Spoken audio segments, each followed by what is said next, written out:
Let me turn off my headphone. Okay, this sounds way better. Sorry. He trying to sit up there with the beats. Sorry. He trying to sit up there with the beats on and not with his hot noise earphones on, trying to be all you know Dr. Dre-ish and what have you. You know what I mean? We repping for the chronic. Yo. But we are here today. You still going to get your TMT. We're going to hold it down. We got our guest in the house today. We got yes. We got some good guests in the house today. We have good guests every week, though. Oh, every week. You know, we haven't failed. Nah, we haven't. We haven't dropped that ball. We're not going to drop the ball today. Nah. So, you know, we're going to act like Polo is here, and he better act like he watching. All right? Yeah, he better watch, or we're going to have problems.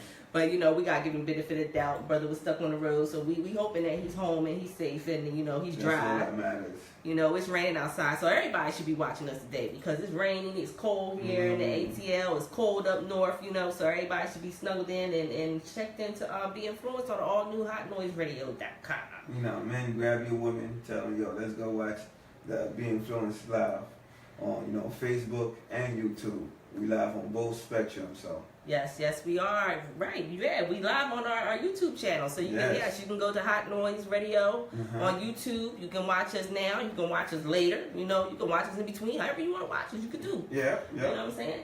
But let's talk. What's going on this week?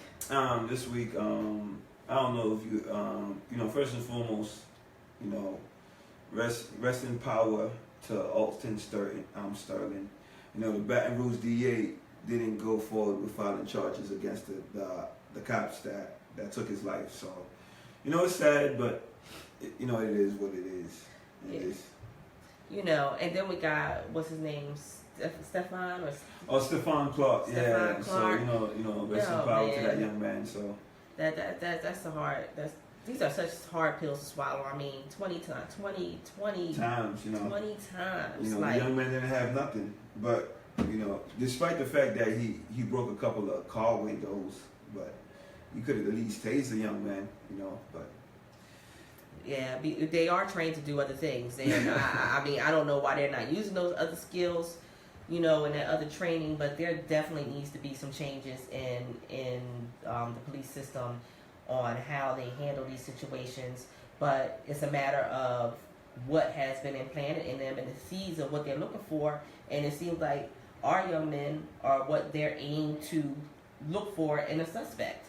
It's sad that they want to destroy our young black men, but what can we do in this predicament? You know, anything, you know, we can't win for trying. I mean, I know we're the media, but me personally, because I've dated police officers and I have police officers in my family, you know, I've had to look at it from both sides of the spectrum. And I want to blame a lot of it. No, I want to blame all of it primarily on the media. Because having had relationships, long-term relationships with police officers, and again, police officers in my family, I know that the fear factor is on both sides. Now, of course, there are, when you look at the whole spectrum and the number of police officers there are compared to the number of people, and me and my brother, when I was home up north, was just talking about this, you know, there's more of us than there are of them. That is true. You know what I'm saying? But the way the media is psyching it up and whatever training that they're given to look at us as a suspect, it's got that fear factor where they're scared of us, we're scared of them. So because they have the force, you know what I'm saying? They are taking our young people out, young and old, out left and right. You know what I'm saying? And when you look at the ratio, it shouldn't be that way. You know what I'm saying? It shouldn't. But I wish you know, black officers would speak out, but you know, it's a blue code of silence. Yes. Between these gentlemen, so and general, you know, women. So, you know, it's crazy, but you know, I'm tired of all the marching and all that. You know, I'm tired of all the marching. So. Well, you know, maybe those in the civil rights era may agree that the marching, you know, served a purpose, but I don't see what the marching is going to do.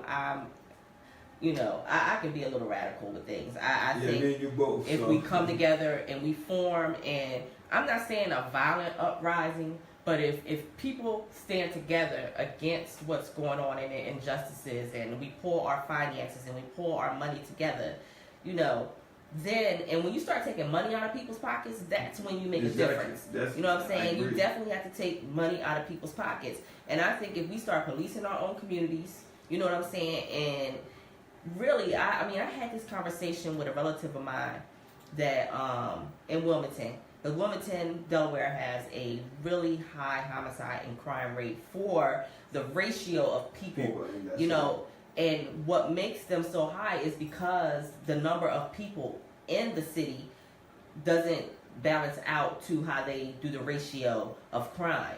But I said to her, I said, you know, you guys grew up here on his block. Your grandmother lived on this one block forever. And you have people that's coming out there, neighbors that's coming out their home, that's scared to tell these young boys to get off their car. Man. You know what I'm saying? So that means that the men, your brothers, your uncles, they need to be policing their own block.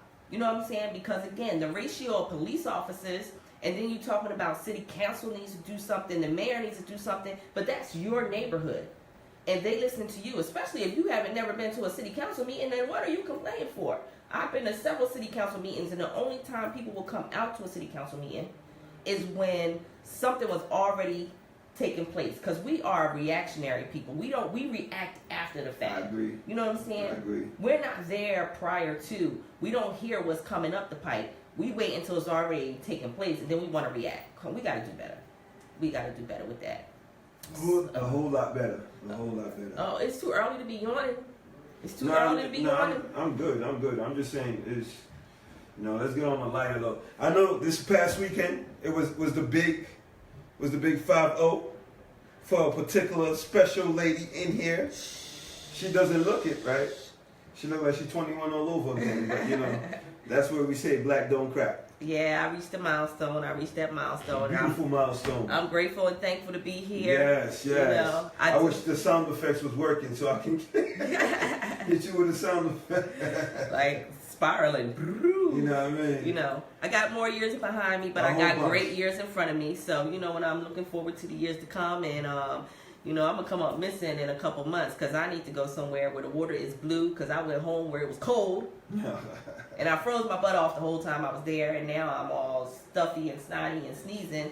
So I don't know if I'm sick or if it's this green pollen in Atlanta. Don't be trying to make me sick with you because you came up from up north. You better keep that over there. Well, keep that cold over there. Well, it's confusing because right now in Atlanta, even though it's still a little chilly, I mean during the day it's warm, but everything is green. It's pollen everywhere. My car looks like a Teenage Mutant Ninja Turtle. Not a Teenage Mutant Turtle. Oh, so what's going on with your boy 45? Oh man, 45 man. I don't know the name of his mistress. It's some airhead blonde. But she was a former porn star. But I guess they had a little trice in which they was doing what they do. But Mr. 45 was married to Melania, whatever you want to call her, and but they signed an agreement. But what she claims is that the agreement that they signed, they both signed it underneath fictitious names. So now she's speaking on it. And now Trump is trying to sue her for $20 million because now she violated the rules of this agreement. But how can this agreement, this contract hold up if y'all both use fictitious names? Well, you know what? It's another thing that he's going to sweep under the carpet. It's another thing usual. They're going to bring up another topic to divert this topic. Most definitely. But you know what? I said since the beginning. I said 18 months out before the election he was going to win. It was no doubt that he was going to win the election because he marketed it like he markets a business. You know what I'm saying? If one thing he knows how to do is market and business. So he ran his campaign like a business. He kept all the attention on him, good, bad, or indifferent, to the point where nobody even focused on the other candidates. So here we are now with him as the president. But for him to get impeached, there's a process. That process is going to take a year or two, so we'll already be to the next election. And on top of that, we sure don't want Pence to be president because Pence knows politics, too much. And he is definitely not going to be for the people. Man, that man is the devil himself. What he did to Indiana, wow. A lot of minorities got locked up underneath this man in Indiana, like over crimes that didn't even make no sense. So I say just let it run its course. Yeah. And then you can decide on the two of evils whoever we get for 2020. That's true. You know what I'm saying? That's true. Because one thing for sure, two things for certain. It's not going to affect me because I am not in that class status, and we are surviving people, so we're going to survive good, bad, or indifferent. Well, I'll just tell you this: look out for Bobby Wells. Remember that name? He'll be running for the Democratic for 2020 for president. Remember that name, Bobby Wells. Bobby Wells, Bobby Wells, Bobby Wells. Yeah, Bobby Wells. Yeah, I'm gonna have to have my brother call in one day when we discussing some politics, because me and him, we get in on some deep conversations, because you know we was talking about the martial law when we was out there. You know, I done told you, me and my brother, we be having deep rooted conversations. Please don't get into the martial law. I'm afraid the day when it happens. I think it is going on. They saw, if you know what, I'm not gonna go any further, but you know, Obama did something with that, and that's a gripe I have with Obama, but we need to hear it. We'll say that for another time. So listen up, right? Dame Dash had produced a movie with Dame Dash, Cameron, and Stacey Dash. Stacey Dash. That airhead. Back in 2015, and Kanye West is the executive producer. But the film's, like I said, initial release was in 2015. For some reason, it got pushed back. Well, lo and behold, it was supposed to hit theaters in February. So I don't know if it did. It's called Honor Up. Yeah, I heard of it, and it's been completed a couple years back. Yeah, 2015. So they're supposed to be bringing it back to the forefront.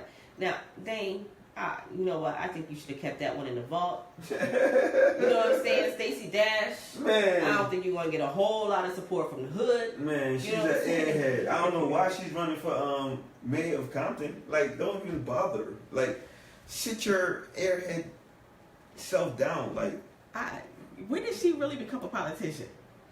Man, a bozo-tician.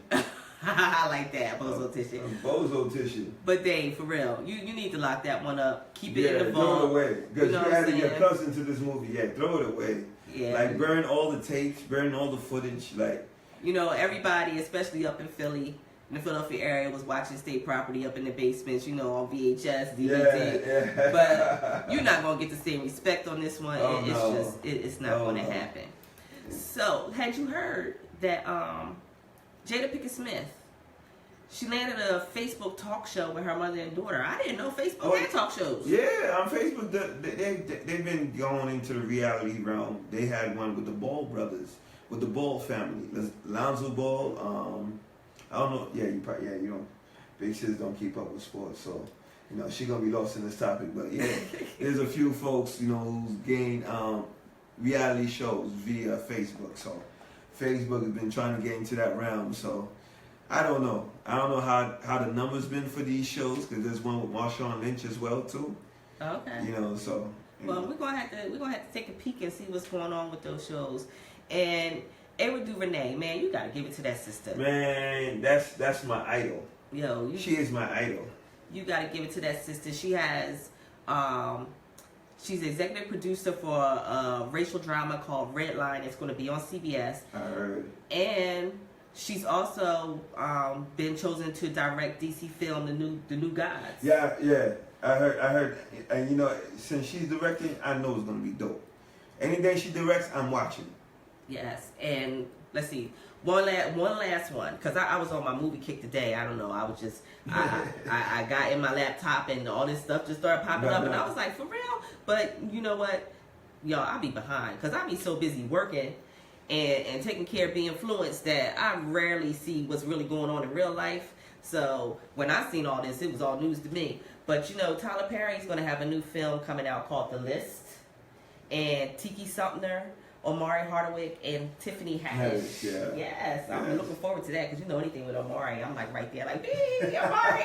if it's Omari or Idris, I'm right there, front seat, front row. Now, I will stop for that. For some way, somehow, that news does get to me. She don't like light-skinned men. She like her some chocolate. Yeah, Amari's not chocolate, but you know, Amari is some. He's more chocolate than. He's Ghost. He's Ghost. Like when I seen him at the ABFF last year in Miami, walking with this dude, I'm trying to tell this dude, yo, that's Ghost. He's like, no, that's not him. I'm like, yes, it is. That's Ghost. He's like, no, it's not. I'm like, man, you just trying to block. Yeah, Amari, why you married a white woman? You know, I'm gonna shut my mouth, but come on, brother, you could have done better than that. But Who am I?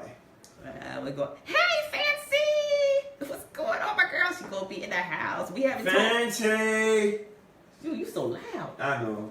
Fancy, we haven't told the young sensei yet when you're coming, so we gonna keep it a secret. You're just gonna pop up. We're not telling him. We're not telling people. Right. With her fancy self. Because you know he's baffled. Yeah, he's baffled. All right. So you know what? So Nia Lathan, I heard a little story, right? Tiffany had spoke on a story where someone was messing around with Jay-Z at a party, and it was full of celebrities, right? But she never completed the story. So now she was on the latest magazine. I forgot what magazine it was. She completed the story. She said that same person not only messed around with Jigga, but bit Beyonce. I heard that on the radio. But while sources have been, had everybody in a tizzy when this was being said. So Beehive been doing their homework. Come to find out, I'm not saying it's for Nia Lathan, but the people are talking and they saying it's for Nia Lathan, and they said she was kind of tipsy. So what I've derived from that situation was that Nia Lathan was so tipsy, she was messing around with Jigga. Beyonce came out of nowhere, told her, "Why you messing with my man?" So Nia Lathan's like, "Come on, sis," and gave her a little nibble on her cheeks. And Beyonce stormed off mad that this drunk heifer that messed with her man and bit her on the cheeks. That's my conclusion. I may be wrong, but that's what I've gathered Now from the information. Keep that in mind, everybody. That is his conclusion. My conclusion. That's simply his mine's alone. That is not facts. It's not facts. So theory. Don't hold me to this. Don't hold him to it. All right, so we are going to take 5. And when we come back, we're going to come back with our first guest of the evening, Garrett and Ceata Lash from the Puff Cup. Yes. I'm so happy. Yes, and I got to figure out why I'm getting feedback because I'm rolling over cords here. All right. We out. Let me see. Y'all can sit down. We got to get your pup. Okay, we got to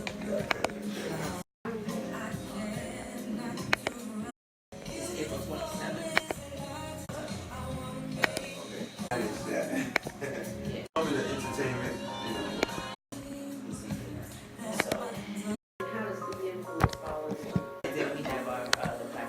Back on me, he didn't tell me we were Oh, doing 2. I'm like, are we doing 1 or 2? You know what I mean? Okay, so we are back with the all new hotnoiseradio.com, and this is BInfluenced with your girl. My mic went out. My mic sound nice. Thank you.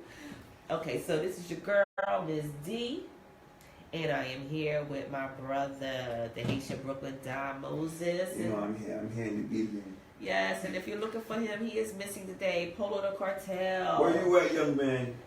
You will be reprimanded, for missing this day. I feel some type of way now. I'm playing. We hope all is well with you, young man. Be safe. You get one. That's Just it. one One. absence. Just one absence, brother. No, actually, my mic is loud as heck. You can take the headphones off. I gotta make sure I'm talking right to the people. The people can hear you. All right. So anyway, like I was saying, Marco Polo. You get 1 because you wouldn't let me be off on my birthday. You told me I had to be here that week. That's true. Right. He said I had to be here. I couldn't take off for my birthday week. Man, we're gonna have to give him 10 He's gonna get a sit down. He definitely get a sit down. Well, you know what? Let's focus on what we gotta focus on right now. We got 2 beautiful people in the building. Beautiful. Beautiful is an understatement. Power couple. Yes, this is what you're talking about. When you talk about power couple, this is the way it's supposed to be. You know what I mean? You know what I'm saying? This is true black love. This is true power couple in its presence. Yeah. Please don't get him started. Sit and watch from the mountain top as Puff has taken over the hair industry. Our audience already knows that he only knows this one line. Hey, listen, it's not the From one Black line. I Panther. know the whole. I can say it for you if you want me to, so don't mess around. You know what I mean? I can let you know from the mountaintops how we do it. You know. Okay, so we'll let Start. we'll I'm let about you to have it. I'm about to try. Okay. Oh Lord, and we're gonna have to go through it again because our next guest is from Black Oh Panther. yeah, so- he part of the border Oh, yeah. tribe, so he deserves. You know what I mean, for even playing that part. You know, Okay. shame on him. Stop. It's not about us right now. It is about Ceata and Garrett Lash. Oh, we gotta clap it up. Yes. We gotta clap it up. Yes, Ceata and Garrett Lash makes it easy for all us natural girls to get our hair up in little big puffs, little puffs, in between puffs, 2 puffs, 3 puffs, 4 puffs. Hey, yes, that's what they do. Everybody puff puff. Everybody puff puff. The puff cuff. Right, don't pass. The puff. The puff. It will be the Haitian Don talking about the other puff Hey, yo, puff. my mind went elsewhere. Forgive me. You know what I mean? Yo, but they are in the house and we are going to take it over to them. They are the founder and CEO of the Puff Cuff, a natural girl's dream. Okay? I'm going to take it over to you guys. Hello. Ceata. Yes, yes. Hello, beautiful. How Thank are you? you. No, yeah, I'm sorry. Yeah. I don't follow directions well. I'm sorry. Oh, you've done very well. You follow somebody's directions, okay? Because you are the Puff Cuff queen. Yes, ma'am. Yes. So you want to know about the puff cuff? I Yes. want to know about the Puff Cuff. I'm I hoping want to you know are- about Ceata. I want to know about Garrett. I want to know about everything. Let me ask you, beautiful people. Okay. Yes. What inspired Puff Cuff? What inspired Puff Cuff? Okay, so let's see, about 10, no, actually it's been, how old are my children? How old are you? 14. 14, so they were 3 when I decided to stop chemically straightening my hair. Okay. And at that time, we did not have all the YouTube gurus and the bloggers and all these different people telling you what to do with the hair that was growing out of your head that you had really never seen before in your life, because I had been having either my hair pressed or relaxed since I was 10 years old. So I did not know when I decided to stop chemically relaxing it, I didn't know what was going to come out. So when it did come out, I was like, I don't know what to style, how to style this stuff. So, and I wasn't at that time comfortable with wearing an afro, because this is 2000, early 2000s, and I was the only African American in my department, and I worked in higher education. So I was not ready to have the responsibility of trying to explain why I was growing an afro. But what I felt comfortable in was being able to pull my hair up in a puff.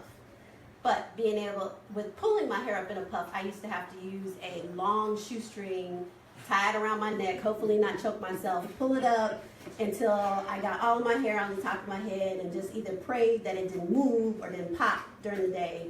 But by the end of the day, I had a headache, I was hungry, and I had an hour and a half commute when we lived in Chicago. So by the time I got home, I was hangry. I was hungry and angry and trying to take care of children and husband. It just wasn't working. So I decided, you know what, I got to, right. He knows. He felt the pain.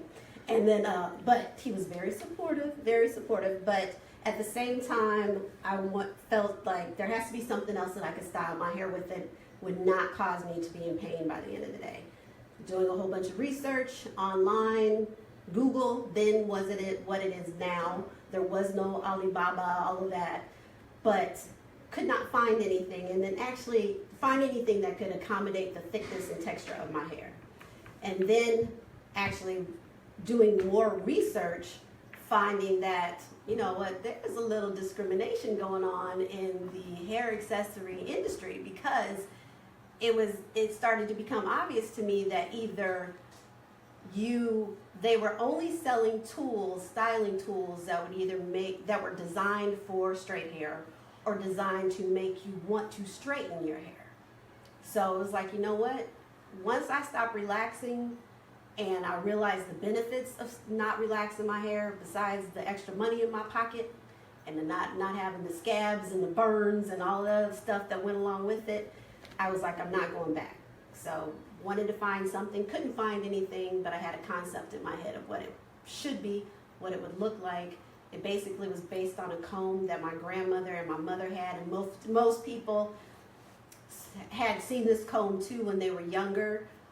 And I think there's a comb like in the Caribbean called a pony comb or something. But either way, the comb was no bigger than like a $50, and the teeth went all the way through, and they were always close together. So there's no thick curls and texture getting through teeth like this. Yeah. So I felt like if I could find a comb just on a much larger size, and with the teeth not trying to penetrate the hair, then it should work. But I couldn't find anything, so I decided to come up with the design myself. And knowing that how the creamy crack could be addictive, It is you know, addictive. for beautiful black women. I've heard like through research that it can cause cancer. I believe 100% of the reason why African American women and women of color have so many more health issues dealing with cancer and fibroids. I'm a fibroid, I don't know if you call it survivor.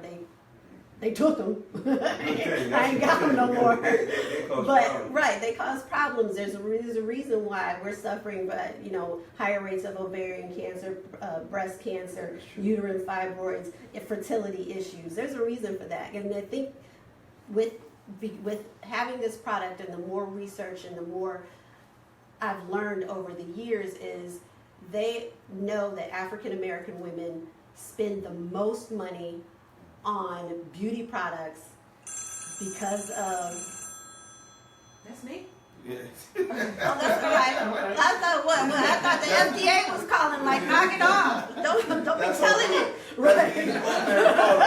That's what booty call. Hey, booty call, stop calling D. Don't be calling D right now.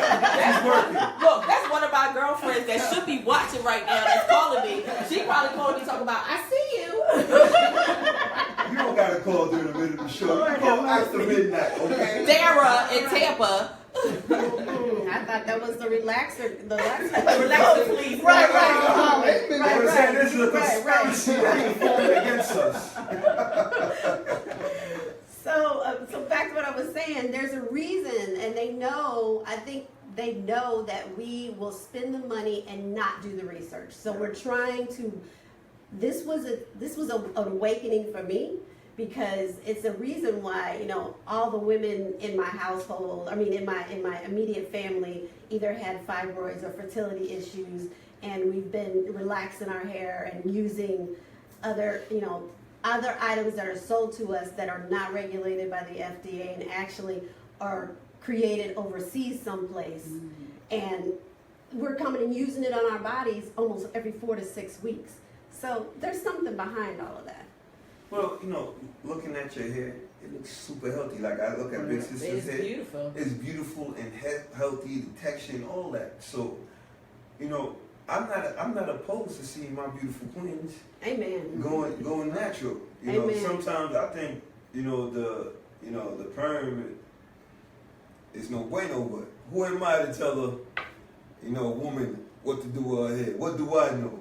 I don't know. Well, I'm gonna tell you. That's a very important part of this whole process, because if your man or any man in general supports you during this process, it is like gold.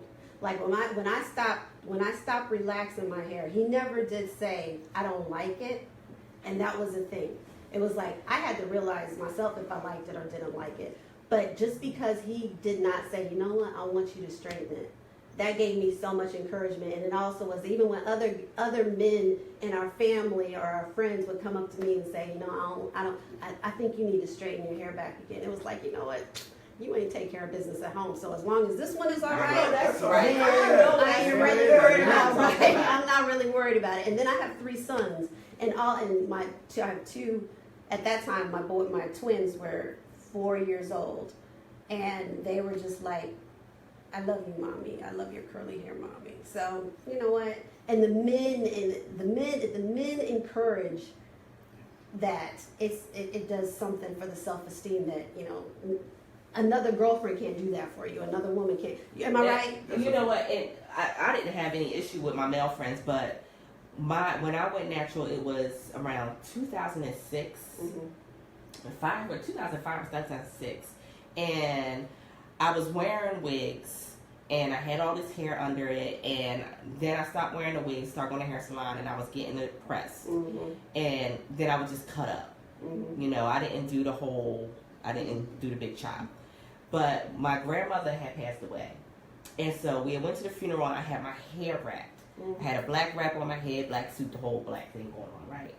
So when we went home to change after the funeral, I took the wrap off, and so I had a teeny weeny fro. And I went back to the house for the repast, and my family The was whole like, time stopped. yes, they were like, what happened to your hair? And I was like, nothing happened to my hair. I went natural. It was like, oh, you know, and it was just like, okay, she just had hair down her back. Now she has no hair, you know. But it's coming from that generation. You know what I'm saying? Right. And that mindset. It's cultural conditioning. Yes. It's Over totally time, right. we've been told, well, no, straight is better, white is better. We've been told Right. it over Right, and right, over right. and over. But you know, all the way back from C.J. Walker, there was a place and a time for that, and I understand why it was a simulation. In order for you to be more palatable on the people who were in control, you had to look more like that. We're not that. It's right, and I understand that. But then you have generations and generations and generations and generations of women. You're talking about from the 1800s that have never embraced what God gave them. So you can, even going natural, like you said in 2006, I went in 2003, we couldn't look to mom, we couldn't look to grandma, we couldn't look to great auntie to be like, what do I do with this? Because they themselves had never experienced Right, exactly. the afro, you know, or curly hair. So it was like you're total fish out of water, and then being able to accept yourself, that you're able to look in the mirror and be like, you know what, I like this. It's an inner emotional thing, and the fact that you're dealing with your hair is like the root to your personality, what your day is going to be like, your emotions and everything. So you've got all this stuff coming from the outside, but it's really working on the inside. And at the same time, you're trying to live a healthier lifestyle. Exactly. So the puff cuff came from me being able to style my hair in a way that I could learn to like the way that I looked, because I had never had the afro before, be comfortable in my own skin, and not make my hair a point of all conversation and all attention every day. Right. But at the same time, why do I have to be in pain in order to achieve that? Well, because you know what? There weren't accessories for people with thick textured hair. So that's where the puff cuff came from.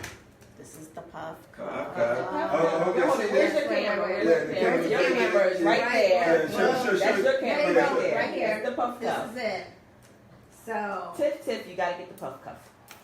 the way it works, everybody looks at it and says, oh, that ain't nothing but a banana clip. No, baby, it's not a banana clip. It's not a banana It's clip. not a Trust banana me. clip. Banana clip is No. different. This thick stuff I have, let me trust and tell you, it's not a banana clip. First of all, it's not shaped like a banana. Second, the way it works is the banana clip, everybody knows. So It just maybe y'all know. pushes, too. You take it and you try to squeeze your hair into it. And hopefully you can close it and it not pop and break on you. And the reason why but when you do that, it's not meant for thick hair. So it's supposed to pop and break because it was never designed for you and mine in the first place. So the way that the puff cuff works different is you gather the hair first. Where's my camera? That's your camera right there. You gather your hair first, you clamp the puff cuff around, you let your hair go, then your hair expands into the cuff. And the thickness and the texture of your hair are pushing outward on the cuff, keeping it closed, rather than the cuff itself squeezing and cinching down on your head. Hey, I'm Lady Rage. You need one. Because I know you rock rough and tough with your afro pop. You know what I'm saying? Right. But you know what? I had to tell you, it is adjustment of can you ask if it would work Yes, it does work safe with locks, Tiffany. It works safe with locks. You have to go to the website and you'll see a few examples. Even if you see the video that we posted on IG for her event that's coming up, you see the gentleman with the locks and he's using it as well. So yes, it works with locks as well. Locks, braids, twists, whatever. If you have texture or curl to your hair, it will work. Yes, it works for everything.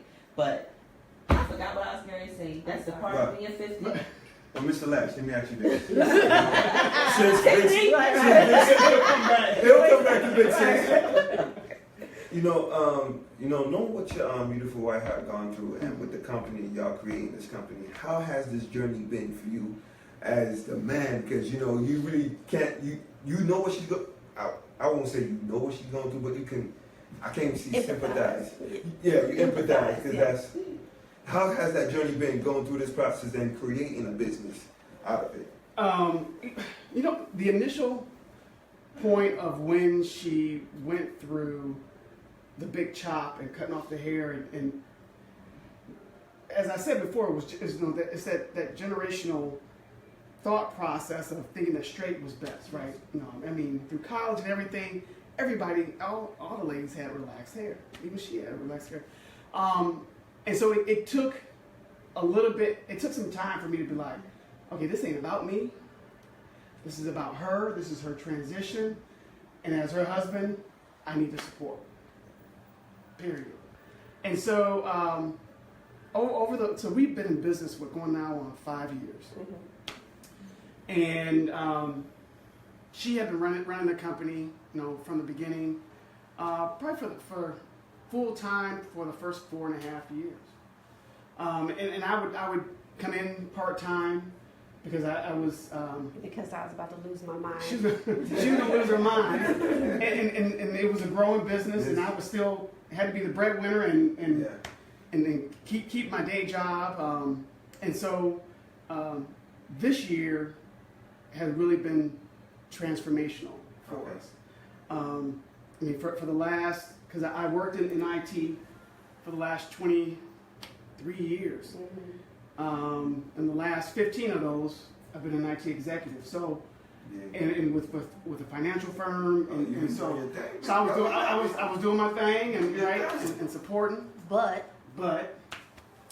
the inevitable happened to where the financial firm that I was with and we parted ways about 10 months ago. Listen, they gave you your freedom, big man. I bet you ain't. Well, see, and that's the thing. That's the thing. And I bet you ain't forever more free. Listen, my boys were telling me, look, G, you're gonna be all right. Yeah. And then you're gonna realize that it was probably the best thing that had ever happened. And from the point of that time when that separation happened, God has been placing people, financing, and just in place, month after month after month, and our growth has been substantial. Yeah, I could. Right? I mean, literally, has been just, and it's one of those things when you're able to see God move and to see Him do it's you're in awe that you're allowed to actually see it. And so from my end, I've always been impressed with my wife's hustle. I mean, hands down, there is no other hustle. Hustle forever. She's a black queen. She gets it in. So, and so I have to keep up. And it's our thing, and our goal, our main goal, since we have 3 boys, we're trying to create generational wealth. That's what I'm talking about. Yes, generational wealth. That's a term I've been using, you know what I mean, since last year, generational worth. Because I have kids of my own. I can't leave this earth without me leaving a legacy. I'm building a legacy for them. Right. So any way I can to make sure that their journey is smoother than mine. Yeah. I'm down for the cause. Even if I gotta lose sleep, I will. Because I mean, they have to see that it's doable. It is. Absolutely. And doable by people that look like you. Right. Exactly.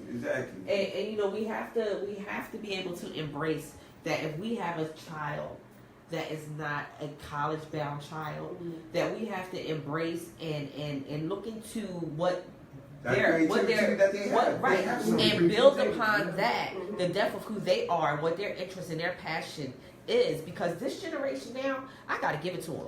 Hands down, they believe in what they believe in, and they're going for it. Right, right. They are unapologetically about what their passion is. And they're fearless. Yes, fearless. and I love it. I really do love it, because I come from a generation of where it's structured, and we've talked about this on a show or two.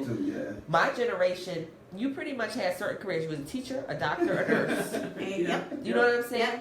Yep. So, and then I found out with my children, because it's like looking at my children, I'm like, God, you guys are adults, but you're not really, you're kids to me, but you're not really children. You know, because they're damn near almost 30. So they come from a generation of go to school, go to college, you know, and be part of that whole millennial thing that has degrees and certificates and everything on the back of their wall. But now you got this generation that's like, I don't need any of that to be great. You know, and I absolutely adore the fact that they don't have any fear. Right, because I look at them and I'm like, you know what? The fact that you will pack up and go to a whole nother country and not have anything there waiting for you, not even, but you took your last 3 checks and decided to go, you know, that type of freeness is just, if I had that 10, 15 years ago, we all be sitting in Monte Carlo right about now. Right, but they're starting so early now, and I just love it. That's another reason why we're having the events at the gathering spot, because Just get ready to ask you about that, because we're pressing on yes. time, and I want to ask you about your event. We're going to take, actually, you want to do the event first and then take a little break? Or you want to do a break first? Okay. Let's do the event first. Let's talk about the event first. Woo, we missed our 9:30 break, but I think all of the We'll be audience all right. enjoyed it. Y'all all right, right? We'll be all right. Y'all all right that we missed that 9:30. They enjoying this Okay. power couple. So Yes. So yeah, tell us about your event at the gathering spot. Then we are going to announce our TTMT, which is our Talk to Me Thursday. Are y'all gonna stick around and talk with us? Oh yeah. oh yes. Oh yes, That's- oh yes. So Yes, we got a great we're one. gonna We have a got a full great house. one. Yes, we got a full house because this is couples only. Yeah. Now, don't get it mixed up. That's my brother. right. Okay? And his wife is a really good friend of mine. All right? So don't get it twisted, y'all. All right. So tell us about the event coming up. Okay, so the event is called Ditch the Ban. We are launching our inaugural campaign to, the purpose of the campaign is to educate consumers on the damaging effects of elastic bands and using hair tools that were not designed for them in the first place, and educating them on to how to properly use the puff cuff. So women in general are the most skeptical people on this earth. So we usually do not try anything unless it's been recommended or it's been tried firsthand on us. So the event is, you come, and within your ticket price, which is $15, you are going to receive a original puff cuff and the Ditch the Band t-shirt, and then you can come and actually have the puff cuff demoed on you live at the event. So if it don't work for you, you still got to take it home and you're going to gift it to somebody else, but at least you'll know then firsthand that, hey, don't be skeptical, don't be afraid, don't think it doesn't work, come find out firsthand for yourself.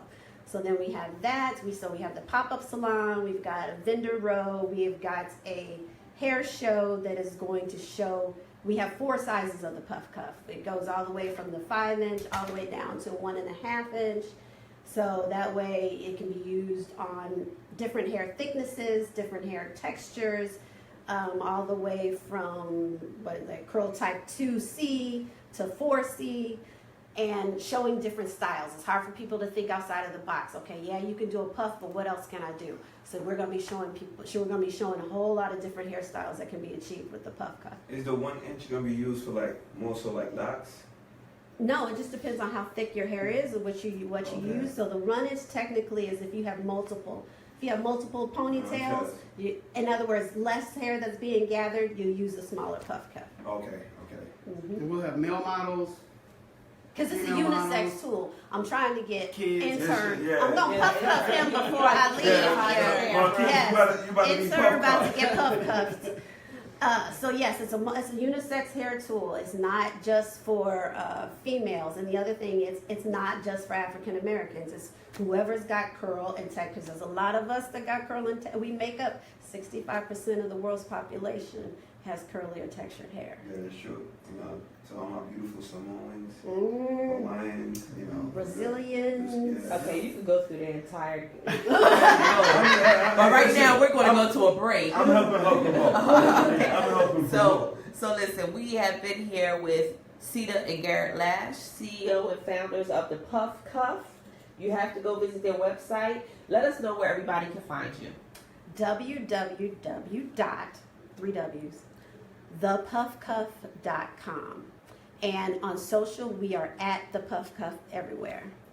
Okay, so I challenge everybody that's listening to go to thepuffcuff.com, www.thepuffcuff.com, because see, the bad boy is not here, but he would tell you, they don't just have the puff cuff, they have brushes, and they have other products. Right. So if you that guy like Moses is sitting here like trying to figure out what he can puff up because he don't have that thing, but there's brushes on there. So there's other hair products that you guys can go on there and check out. So while we go to this break, you guys are going to go to www.thepuffcuff.com. You're listening to the all new hotnoise.com with BInfluenced, and we get ready to take 5, and we'll be back with our next guest.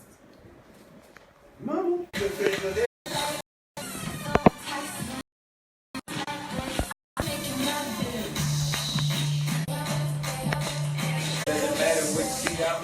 I got 2 couples, so you know. Don't say my shit. Hold up. And then it's order, right? What's that going right now? So what we I'm sorry, Janero. Nice to meet you. They figure out this. You talking about 2 different things. Shut up. And we back on. We are back with the all new hotnoiseradio.com, and you are listening and watching BInfluenced live with your girl Miss D and the Haitian Brooklyn Don Moses. What's And going on?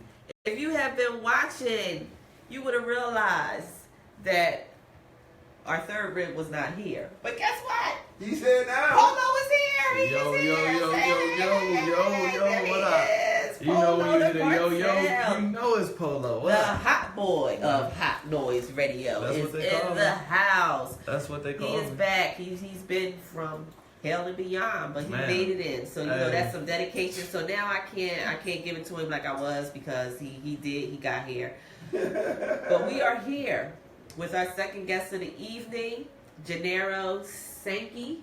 Am I Yes. saying it correct? You are saying it correct. All right, Janero Sankey, Black Panther Movie, stuntman, clothing designer, heir to the throne apparel. Just say Renaissance man. Came from nowhere. I gotta give it to them all. I gotta give it all Just to say them. King Mentor, Renaissance man. You know. mentor, Baltimore Black Business Chamber affiliate. Be No, no, Everything. no, okay. He flew in today and he is here in the house at Hot Noise Radio in our Atlanta studio. What is up, That's, you Janero? know, we got to pack it up for the break. We got to pack it up for the break. We got to pack it up for the break. Pack it up.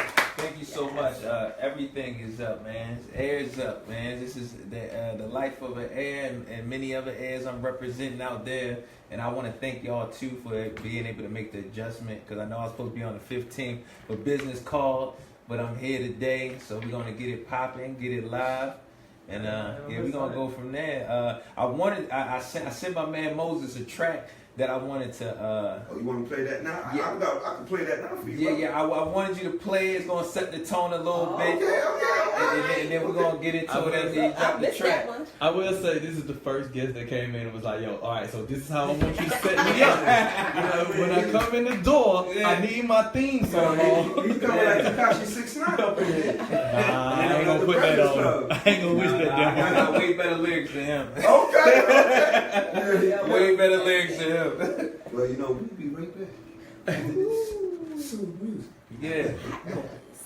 Yo, that's what's up. I like that. He said, before we talk, can you?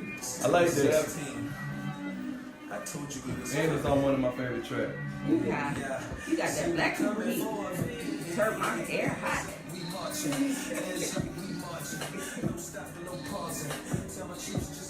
Give me a little bit of that noise, man. Give me a little bit of that noise. We gotta do something about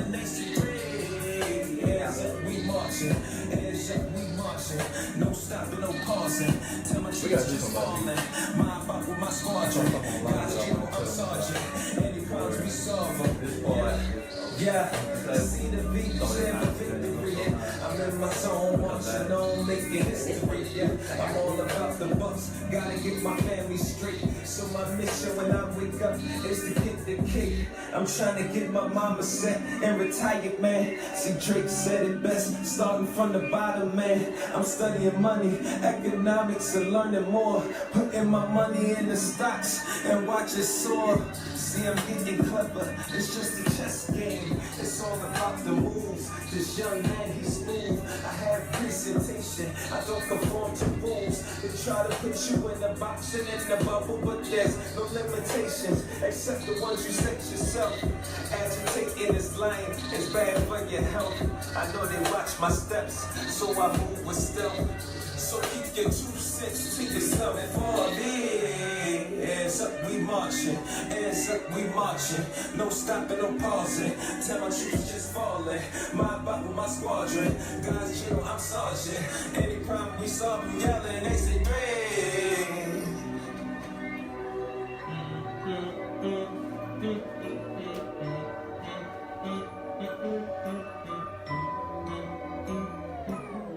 Yeah, surrounded by people who hated, try to down me. Lost in the pits of depression until I found he took me by my hand, said you're my child, then he crowned me. Every day I walk with his angels that now surround me. You see, this the beginning of a legacy. Gotta break the chain, step up and claim your destiny. This the war zone, so you gotta put your armor on. Guard my blacksmith, so you know my armor's strong. The strength of Samson, lead the pack like Gideon. Taking on giants like David, smiting and killing them. Lyrics that you hear and speak to your mind, you're feeling them. Any thought of fear, I'm blocking and killing them. Hops like MJ, they can't stop my elevation. Took the shackles off my mind to lead to mental stagnation. In the mirror, see, that's the one that's steady hating. Everybody in the crowd just spectating and debating, just to see if you will fail. I know if I keep God with me, then I will prevail. Not conquering my dreams, it's like eternity in hell. See, I'm coming for the V, and I ain't accepting no L's. It's HT3.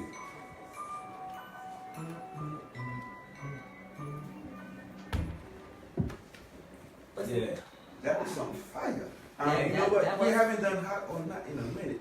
I guess this was our hot or not. It was hello. Okay, yo, that was hot. That was hot. I mean, I've been waiting for somebody to do something that had some bass and some beat to it, and that just wasn't like, I don't know what the music is today, but that I like that. I will say, the track first and foremost that he went over is like one of my favorites. Like, it's on my workout playlist, it's on my go to work playlist, it's on my. And I will say, listening to it, I'm probably the hardest critic when it comes to music. Yeah. Cause I'm all about the lyrical content. Word. I got the message. Yeah. I honestly say, I take my hat off. We'll add to that intro, that long intro she gave me. We'll add lyricists to that because I definitely got the message. Most definitely. I appreciate it. You took me back up north, man. Yeah, for real. That's like, I thought it was in Brooklyn for a minute. You know what I mean? for real. That's what I felt like. I felt like I was going home. Like, whenever I drive home, it's like I can't wait until I hit like Maryland, because then I can start hearing music I can relate to. Like, soon as I hear that Be More house drop, I'll be like, I'm home. I'm home. No more trap music. Like, Most yes. definitely. But that was dope. I like that. It I had vote beat. that. It had lyrics. Yes. I vote that the intro to the new episodes of The Wire. Oh. I vote that. What inspired this track? Everything inspired it. You know, my great grandmother always used to tell me back in the day. She said, Janero, you gotta look down the road, not across the road. So that track, the first segment of the verse was more so the down the road, And then I went back into when I was looking across the road, like the beginning of everything. When I was like, you know, we all go through things, and you know, as we walk through life, you know, you meet the positive and the negative. You know what I'm saying? So that's what that second verse kicked into. It was everything that molded me into who I am now, and the path I was leading to get to where I am today. You know what I mean? And that's why I'm screaming HT3, heirs up, we marching, no stopping, no pausing, because this is the movement, this is the lifestyle, and I gotta keep it going. We can't stop for nothing, you know? I rock with it. I mean, I like it. I don't give that out a lot. I don't give that out a lot. He does not I don't give that out a lot. I will say I like it. Thank you. It might make my playlist. Well, you know, I gotta say, I appreciate how you inspire the black community through your music, through your clothing wear, through your philanthropy. Yes. You know, these are the things I like to see. That's why whenever you speak, I refer to you as a king, because I appreciate that. You making king moves. You walking as a king. So thank you. I appreciate what you do for the black community. Oh yeah, most definitely. And you know, the thing is, even when God gave me this name for this brand, you know, ever since I've been pushing it, you know, it's some of the what should I say? Some Feedback. of the yeah, but it's more so body language, because it's a very big statement to say like, yo, I'm an heir to the throne. Because, you know, we live in a society, when you say you're an heir to the throne, that means, oh, what you own, what you a king of. But I wake up owning my mind. You know what I'm saying? King of my life. I'm the king of my life. I'm the king of my soul, and I can be the king of my mind. So when I say I'm an heir to the throne, that's what I'm referencing to. It's to me. It's not about if I'm conquering somebody else. Like, you know, we live in a society that want to conquer everybody else, but don't conquer themselves. You feel what I'm saying? So, yeah, like when I say heir to the throne, people kind of look like, you're a black man saying you an heir to the throne, but you an heir of. But it's a lot, man. You know what I mean? I still don't understand how black people, when you refer to them as king or queen, they kind of look at you suspiciously. Yeah. Like, I'm not cussing you out. I'm congratulating you. I'm trying to inspire you through what I'm telling you. You looking at me like you, what's up? Yeah. But you know, we're not used to feeling that way. To feeling uplifted and feeling good about ourselves. You know what I'm saying? Like, and then on top of that, like, this is the thing. I was born in Annapolis, Maryland, but I was bred in the South. My mother and my father are both from Alabama. And every summer, they made sure they sent me down there. So as I was growing up, fall and winter in Annapolis, but then I'm going down to the summer, I was getting like the both worlds, you know what I'm saying? So I'm growing up in Annapolis where slaves was brought in on the ports. So it's a different mindset there, you know what I'm saying? And then it's like, I'm in Alabama where a lot of civil rights movement went through there. So it's like, but you see, I got to see more of the empowerment of how black people came together in those times. Because in Annapolis, it was more so just the slavery, the hanging, you know, it was more so that side of it. And you get a lot of backlash from, you know, the few people that think that way against black people. So, you know what I mean? But, you know, it's a lot to do with the programming of our mind and what we've been subjected to. So you really got balance from the North and the South. Yeah, I like to mention. I like to take Annapolis and Alabama and mention together and say I'm a Napa-Bamian.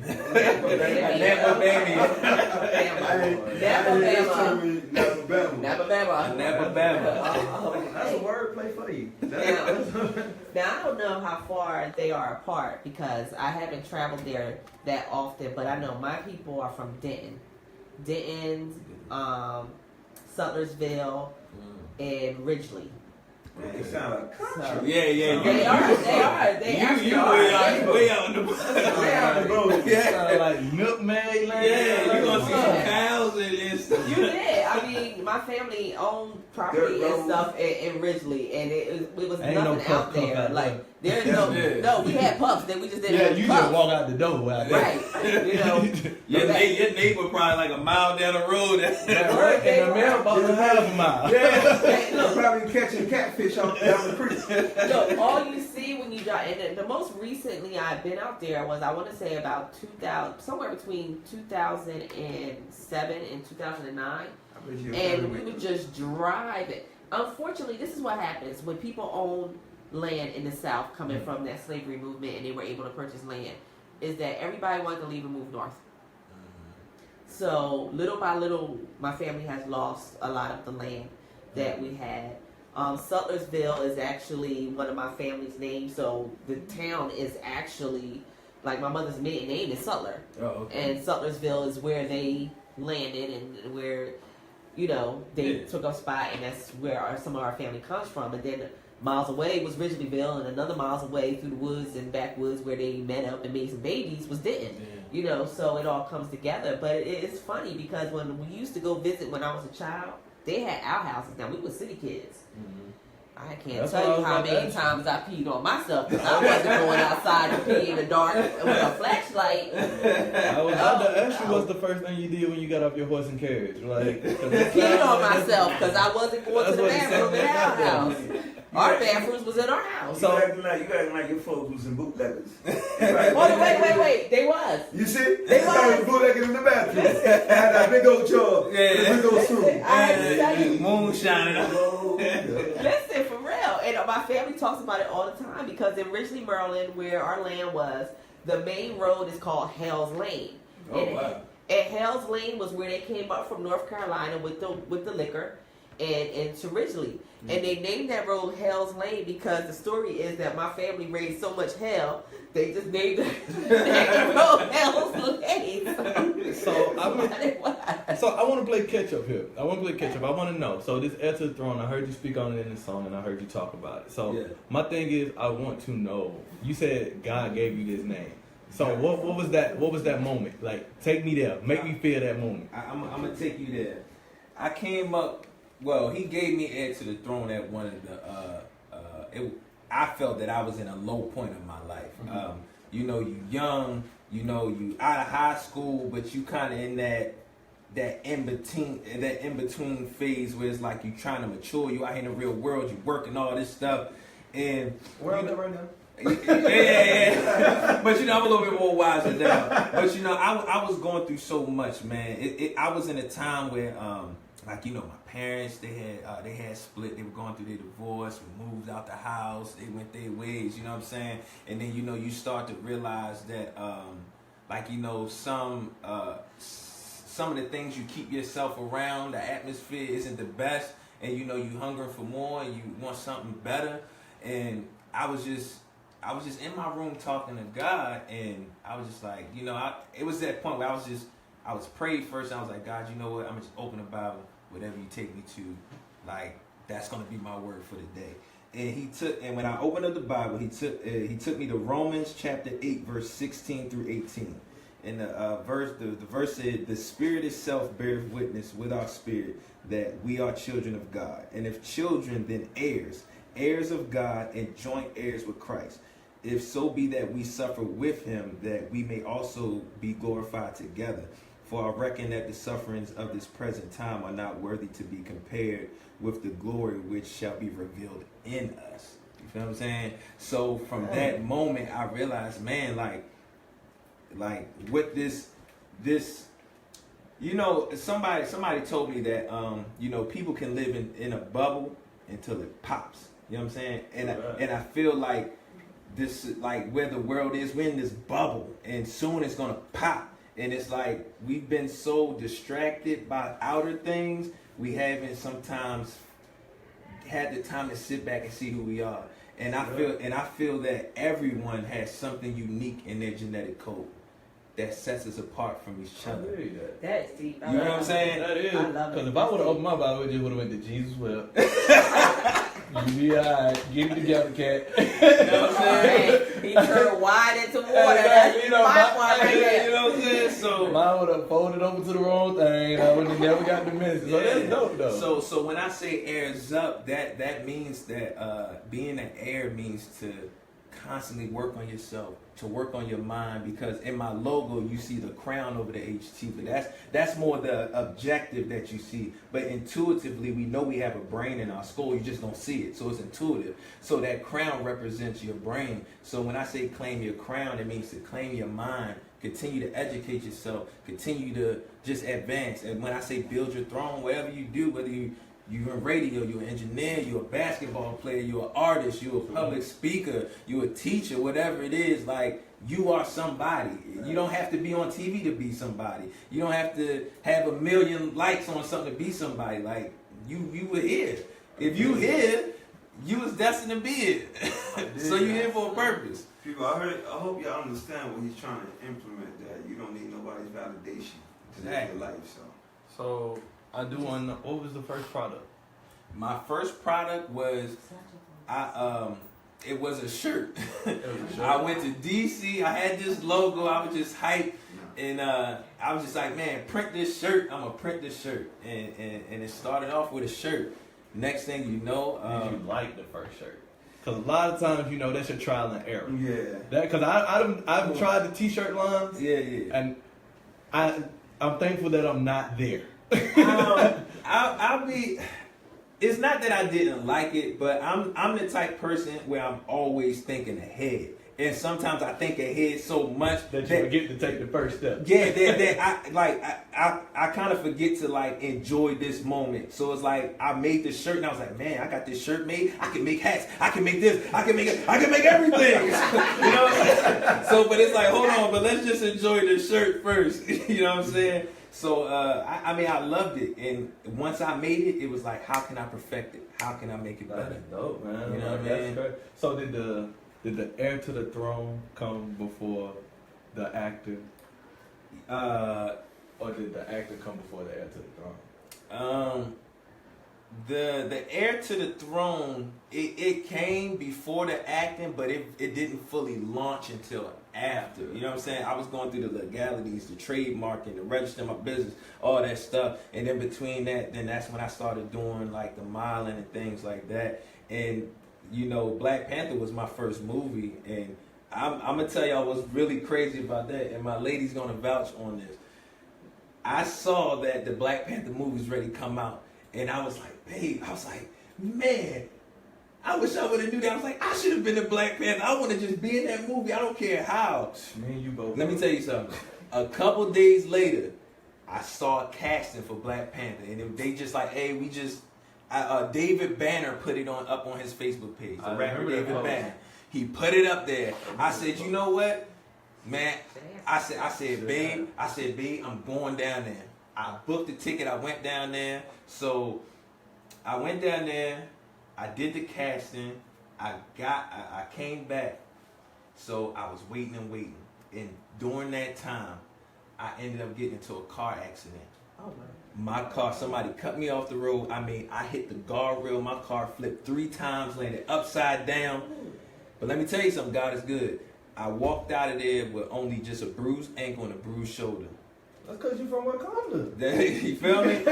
But let me tell you how crazy this is. You got the vibranium. The next day after that accident, I got the email. I got the email saying you've been chosen for the Black Panther. And I told, and that's when I told my lady. I said, yo, this was destined to be. Because I could have been in the hospital, broke up, not being, you know what I'm saying? Got the email and then wouldn't have been able to move. And would never been able to make it. So I was like, God, I knew you was protecting me for this. Well, you know what? I wasn't even, but wow, I didn't even know anything about that story. I was thinking like heir to the throne. How phenomenal is that the universe worked that out, that your brand is heir to the throne and you are in Black Panther, which is about him being heir to the throne. Exactly. You know what I'm saying? Exactly. Like, how great is that all worked out? But that story, oh my gosh, it was destined. It was meant, and it's funny because the things that we don't realize that are meant to happen to us. Yeah. You know, I tell people, you know, we get sick of seeing rain. You know what I'm saying? But if we don't have the rain, we can't enjoy the sun. You know what I'm saying? So these negative things that we look at the moment that are so negative in our life, we need those so that we're prepared and can appreciate what the universe has in place for us next. Exactly. And the story gets better. So when I went, I was only supposed to do one background scene. That was it. I went, I did this one little scene when Chadwick or T'Challa and Nakia, they were walking in the village. That was supposed to be my only scene. We ended up having to fill out an application before we left, and they said, hey, put down any of your attributes, And like, you know, I put down, hey, I'm a martial artist. I did some weapons training and things like that. And then next thing you know, they passed that on to the stunt coordinators and stuff. And then I had to come in, and then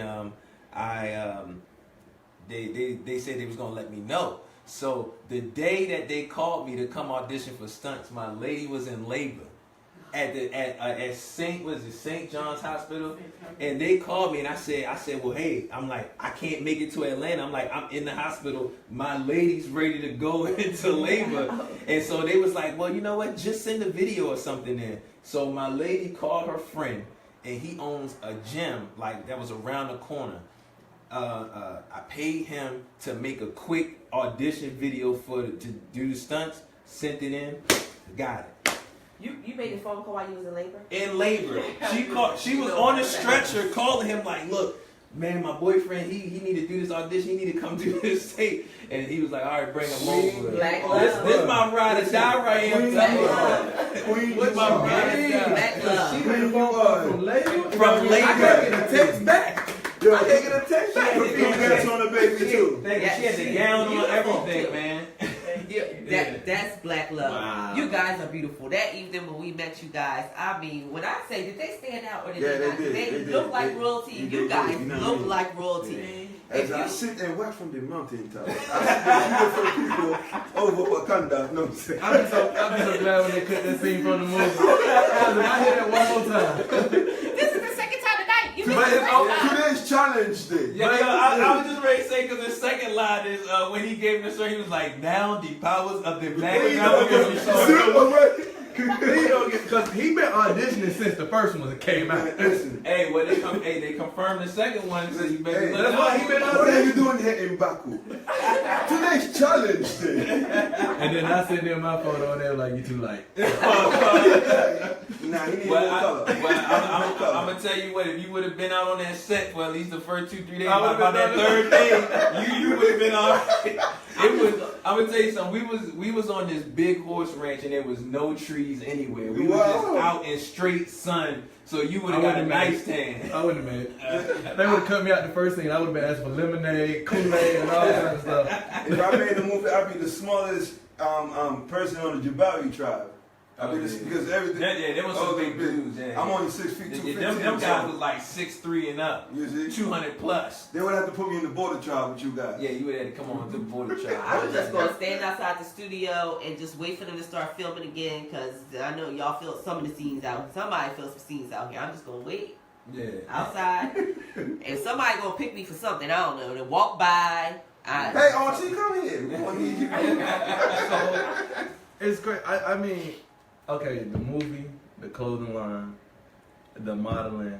I mean, I just saw the Chris Brown Freaky Friday video with Lil Dicky. Shout out to them. Oh yeah. Oh, what can you do next? Like, Chris Brown can sing, dance, play basketball, play football. You can do all this. But hold it up. Yeah, okay. His rap game. You forgot. Yeah, I mean, He's a mentor. what can he not? What can you not do? So I can go do it. So I can be great. No, I'm not that big on dancing. I can't dance. Well, I'm not gonna He say can't I can't dance either. He dance. got too much. Hey! Don't speak too soon. I've been practicing. No, but see, bro, like I must tell you, this is like really motivating to hear somebody take. You know, it's hard for a person to single out one talent that they got and expose that talent. That's true. You've taken your platform and not only curved it to what you want it to be, because they could have told you, Enter the Throne not gonna work. You need to change. You know what I'm saying? Yeah, but exactly.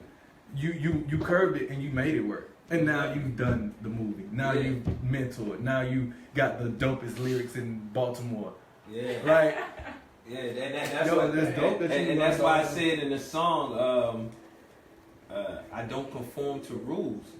And you know what I'm saying? And it's not that I want to break rules, but what are the real rules? You know what I'm saying? That's what, you know what I mean? Because like coming up in school, when I look at society, it's like I feel like it's just a factory of cookie cutting people, and I don't like to be cookie cut.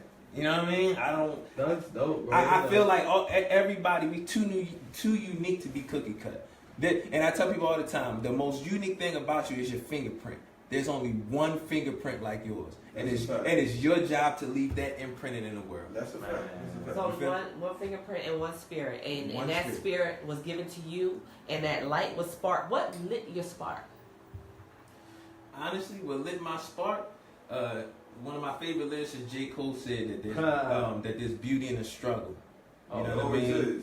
And I used to be someone who was headstrong with the bad things that I thought was coming at me. I felt like, man, I need to battle everything. No, this coming. But once I started to learn to embrace them, and I understand that you can learn from everything, whether it's a good experience or a negative experience. If you learn to embrace it and take it on differently versus being aggressive, because I'm a martial artist too, and there's a Chinese proverb that says, the angry man will defeat himself in battle as well as in life. So that's why I say, like, I used to be headstrong a lot with a lot of things, but now I'm just learning to sit back, embrace it, and let my mind work, and I'll find a way through it. You know what I mean? Because in our greatest turmoils, we find our greatest strengths as well. That's a fact. How old are you? I'm 30. Cause you talking like you like 50. Well, And I'm like, I'm older than him, and still I'm gonna be like, Listen, wise words, man. You know what I mean? I hope you stay in that path, King. yeah, definitely. yeah, thank you. Definitely. Thank you. Well, I had a great grandmother that was on me. My great grandmother, she's from Alabama. She lived deep in the country. I'm assuming she was a matriarch. Oh man, she was a teacher, professor. She taught a lot of people. Right. She was that person that if your child was acting up, they sent you right down to her house. Like my family members, her great nephews, nieces, anybody, they would send them to her. I was sitting to her 8th grade. I was acting up in school. They sent me straight down to live with her for a year. Did you get lashes? Huh? Oh man, she had this belt. She had this belt called. See, she didn't They used use. their belts back then. No, yeah, she did. She did. But she called it Big Bertha? No, she didn't. She didn't tell you to get a switch. She had this belt. She called it the gin belt. Wow. That belt would roll out, and once you hear that tick, black, black, black, you already knew what time it was. Ain't nothing good ever came from gin. Yeah. So name the gin belt. She called it the gin belt. It Boy. probably was dipped in gin. Yeah. Not the kind of gin that comes in the Seagram's bottle, because Seagram's is still bottom of the line. Right, It's put in that- some That's hooch. crazy. Yeah, it came out that hooch. It was crazy. spoken over and everything. She When might I have take you you dress- out, you gonna fix She these might kids. have Okay? you go naked and have you lay across the bed. Yeah. I don't know if y'all watch Family Guy, but y'all ever seen the episode when he hurt his knee after she hit you with that? You be like, like For 30 minutes, though. It leave that long sting after she whipped you with it. You know, the funny part is when you pause. Yeah. And you in mid pause and you can't, the sound can't come out. Yeah, but like when you cry, You want some more? You want some more? You gonna come? yeah, like that. Wow, that's crazy, yo. Like you are, like your story. Yeah. Your story has to be shared. It has to be told. Like you have one of those legendary stories. It's not that I don't know doesn't happen. legendary, but it's a lot that's in it. I know that much. Oh, it will be, because you're definitely leaving a legacy for your daughter. That's a fact. That's a You know fact. what I'm saying? And I had to say, Queen, you was raised right. Yeah, definitely. Totally. Come on, you see that? She ain't stopped smiling since she been here. Man, see Oh, I know. how she looked at him when he started telling And you. You see how she got her legs crossed? Like, she chilling. I love it, and that's going to go right to our TTMT that me and Moses picked on our own, because he wasn't here yet. Hold on. Actually, But- let's state facts. The topic was picked last week. Thank you guys for voting. Well, you said it was in the book. You didn't say we was going to use that this week, but we are going to use that this week. So I'm gonna just let you go ahead. You announce it. You here? Go ahead. Yo, well, you all know the voice and you know the yo-yo when you hear it. I am the bad boy. I am the hot boy of hot noise. I am Polo the Cartel. And I must say, tonight's TTMT, for those who are new and listening in, TTMT stands for Talk to Me Thursday, which means this is a two-sided conversation. I don't want to do all the talking. Talk to me, people. We got a phone number. We'll dish that out here in just a second. But tonight, I want to talk about those insecure people. insecurities in relationships. Woo! Because That's a touchy one. I have witnessed a lot. I have gone through a lot, and I mean it's just. I'm not gonna say we're gonna change people's minds. We're not gonna change people, but we're gonna make you more aware. You know we gotta bring Mr. and Mrs. Lash back. I hate that I was running late today. We're gonna have a full house. Yes, We ready for that. yes. It's gonna be a good one. It's the couples Versus the and singles. the 2 single ones. Versus the singles. But yeah, and what's crazy though, I always tell people, don't take relationship advice from somebody that's not in a relationship. And here I am giving it out every week. I can't say he really giving it out. He just be asking questions, trying to get advice on his own. Hey, I mean, you know what? I ain't even gonna say that. I'm gonna wait till we come back and I'm gonna say that. All right, he gonna wait till we come back. So guess what? We are the all new Hot Noise Radio.com, and this is BInfluenced, and we'll be back in 5. See, I already told me how to do it. I just got to test runs before we do it. Straightforward. Okay, so great. For them over here, for them over here. I'm like, hey, it's opportunity, bro. Because they don't. We got to Hey. You're listening to the all new HotNoiseRadio.com, and this is BInfluenced with your girl, Miss D. And our Haitian Brooklyn Don Moses. Yes. And he's here. Yay! Yes, I am. This is the Hot Boy, Hot Noise Radio, Polo the Cartel. He's alive. Why did you say that like I'm Spanish, though? Like, I'm not quite feeling that one. That was kind of, that was real Telemundo of you. It's Like, Polo the Cartel. Talk to me, baby. Talk to me, baby. See, now that made me feel a little special. Ooh, you wait till you get your sweeper. Because they got to use the woman's voice for you. So she be like, talk to me, baby. Talk to me. See, I don't think we Go ahead, on to it. Caught a chill just then. I don't know if it was a good one or a bad one, but I caught one. Well, don't let me have to go get Jen. Okay? Oh, you know what? I'm on my best behavior. All right, so we get ready to get into this TTMT, and we got everybody in the house. We got Ceata, and we got Garrett in the house. We got Janero. Baby, I didn't get the queen. We've called her queen all day. We never asked the queen what her name is. What's queen? My name is Amber. Amber's in the house, and we get ready to kick it off. Polo, It's that time? talk to him, baby. All right, so as you know, last week, because other people like to make it seem like they picked my topic, they actually did pick my topic, but it wasn't these people. It was people that love to listen to us. So TTMT tonight, we are talking about the insecure partner, or the insecurities in you. Ooh. I know, like you know what? I want that sound effect. We need to work on that. I want that. Go, y'all need to put that 40 on there. You all know when I get my topic, you know, whatever it may be, I reach out to people because I feel like that's the only way you're gonna get genuine answers is by talking to people. So I reach out to people, and I don't know how this.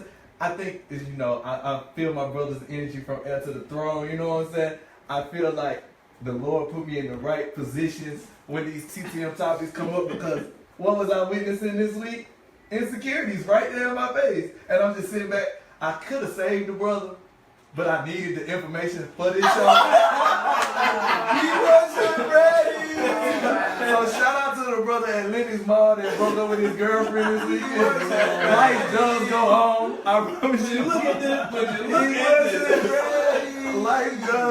Life does go on. You are in Atlanta where women outnumber men, so good luck to you, brother. But you made for a great example for this topic. So I'm standing in the mall, and you know I'm window shopping because Polo cheap. And I saw the prices at Lennox, and shout out to Puff Cup, they ain't in y'all price range. So I'm, you know, checking everything out, and I look to my left, and so the dude is like, you know, his girl in her phone, and he's like, who you texting? What you texting him for? Da da da da. This that. She's like, well, this is my homeboy. This that and that. And I wanted to be like, bro, like you going real hard in public, but like I said, I needed this example. So he was like really going in. And I was like, man, like, have I ever been in that position? And I thought about it. I have. Like, I've checked phones. I've, you know, checked conversations and stuff like that. And I thought, like, why did I do that? Why did I go that far? And I called my best friend. Shout out to my mom. And I'm like, why do men do that? Because first and foremost, women, y'all catch a lot of flack for that. Shout out to the women that listen and the women in this room. Women, y'all catch a lot of I mean y'all catch a lot of flack due to the fact that women are always, oh, y'all check phones. Y'all do this. You know, women, but bros, like, you know, I gotta play devil advocate. We do it. We might do it in a different way. Like, we might, you know, we might walk past the couch a few times and look over your shoulder and not say something. Whereas in a woman gonna be like, give me your phone. What's your passcode? Whereas in men, we gonna be like, she went to the bathroom. All right, let me check that phone real quick, see what that was. So my thing is, I asked my mom. My mom was like, because you felt threatened. You felt threatened somewhere, and she was like, your pride won't let you say that you felt threatened. And so I just want to ask the question. First and foremost, this is how I'm gonna start. And I'm gonna go to Puff Cup first. Cause I know Puff Cup got time in. Yeah, I got time in. Y'all been rocking for a while. They're the OGs. You're right. So I'm trying to remember. So in y'all relationship, and I mean, I'm pretty sure not now, but in the past, in the beginning, before there was a Puff Cup, when it was just a puff, and then you met the cuff. You know, I want to know. Before he cuffed the puff. Yeah, before he cuffed the puff. I like that. So I want to know, who was the insecure one, if there wasn't any insecurity, and you can admit it if it was you or. No, it was me. What me? I knew he felt like I was talking to him because he looked at me like. I ain't got no problem with that. That was her. Well, we've been married 25 years, or together 25 years. No, we got to clap that up. We got to clap that up. Uncle Phil and Right, maybe that's all right. So 23 years, okay, married 23, together 25. Right. Okay. I went after him, but we were in college together. I went after him, but I knew there were several females on campus that wanted him. But I was like, no. If anybody gonna have him, it's gonna be me. So with I was insecure with, I don't know if I call it insecure, but yeah, I was insecure. But I just had to let people know this one is mine. All right, Okay, pause right she there. sticked her- Pause right there. She Now, sticked her- now I'm gonna stop you right there. All right. Now, were there signs of this? What were your signs if you saw it, or did she just tell you? Oh no, she just told me. She just told you how she felt. Oh yeah. Now let's bring it around the table to the new team. Let's bring it to how long y'all in together? How long y'all in? Well, we started off in high school. We high school sweethearts. But we, That story too good for me. Like, it was a lapse in it because she ended up moving. We started dating in 10th grade. Then from 10th grade and halfway through 11th grade, she ended up moving to Tennessee. So then it was like a split. Great. Yeah, and then we rekindled in 2015. Yeah. Through MySpace or Facebook? No, Facebook. It was on Facebook. I messaged her, reached back. So the out to Haitian her. sensation out of this because he too far gone. He in my space time. So I was the one that reached out to her, and at that time, like, you know, we were catching up. You know, when I rekindled her, I was coming out of a 6-year relationship that I had with someone prior that took me through a lot. And So you wanted that. So you were the insecure one, is what you telling me? well, it was a certain level of insecurity because this woman right here, I mean, dual bachelors, dual masters, and then she's finishing up her PhD. Oh yeah, you had right. So at the time, I wasn't doing all the modeling and the movies and the clothing line. I was kind of coming out of this this rugged zone. So when I'm meeting her, it was a level of insecurity because I'm like, man, if I get her back in my life, like, what am I bringing? You get that question, like, what am I bringing? I mean, at the time, I was working for Marriott. It's a great company and stuff, but it wasn't, you know what I'm saying? It wasn't. Yeah, you put your accolades next to her accolades. Yeah, it was like, man, what am I gonna bring to the table? But you know, during the course of time of me and her talking, she was very humbling because she was showing me like, I'm not I'm not worried about that stuff because I already know that you're gonna do something great. You know what I'm saying? And she helped me crack that insecurity down because I'm sitting here like, man, like you ready to be a doctor and like what am I gonna do? You know what I mean? That's perfect because you brought me to what the next part of that is. And that was my part. And right so there. the next part is, all right, so once these insecurities are recognized, so after you see them, after you notice them, after they're viewed, now that's why I put you on pause because, all right, now let's take it back to year number 2. You saw her insecurities and she told you about it. Now, did you feel like that was something that she had to overcome, or was that something you had to overcome, or was something that y'all had to overcome as a unit? Because a lot of young cats these days, and that, you know, I do this to reach out to them, they would be like, oh, that's her problem. That's his problem. They need to get over that. Initially, it was her problem. And it took time for me to grow to realize, well, no, it's our problem.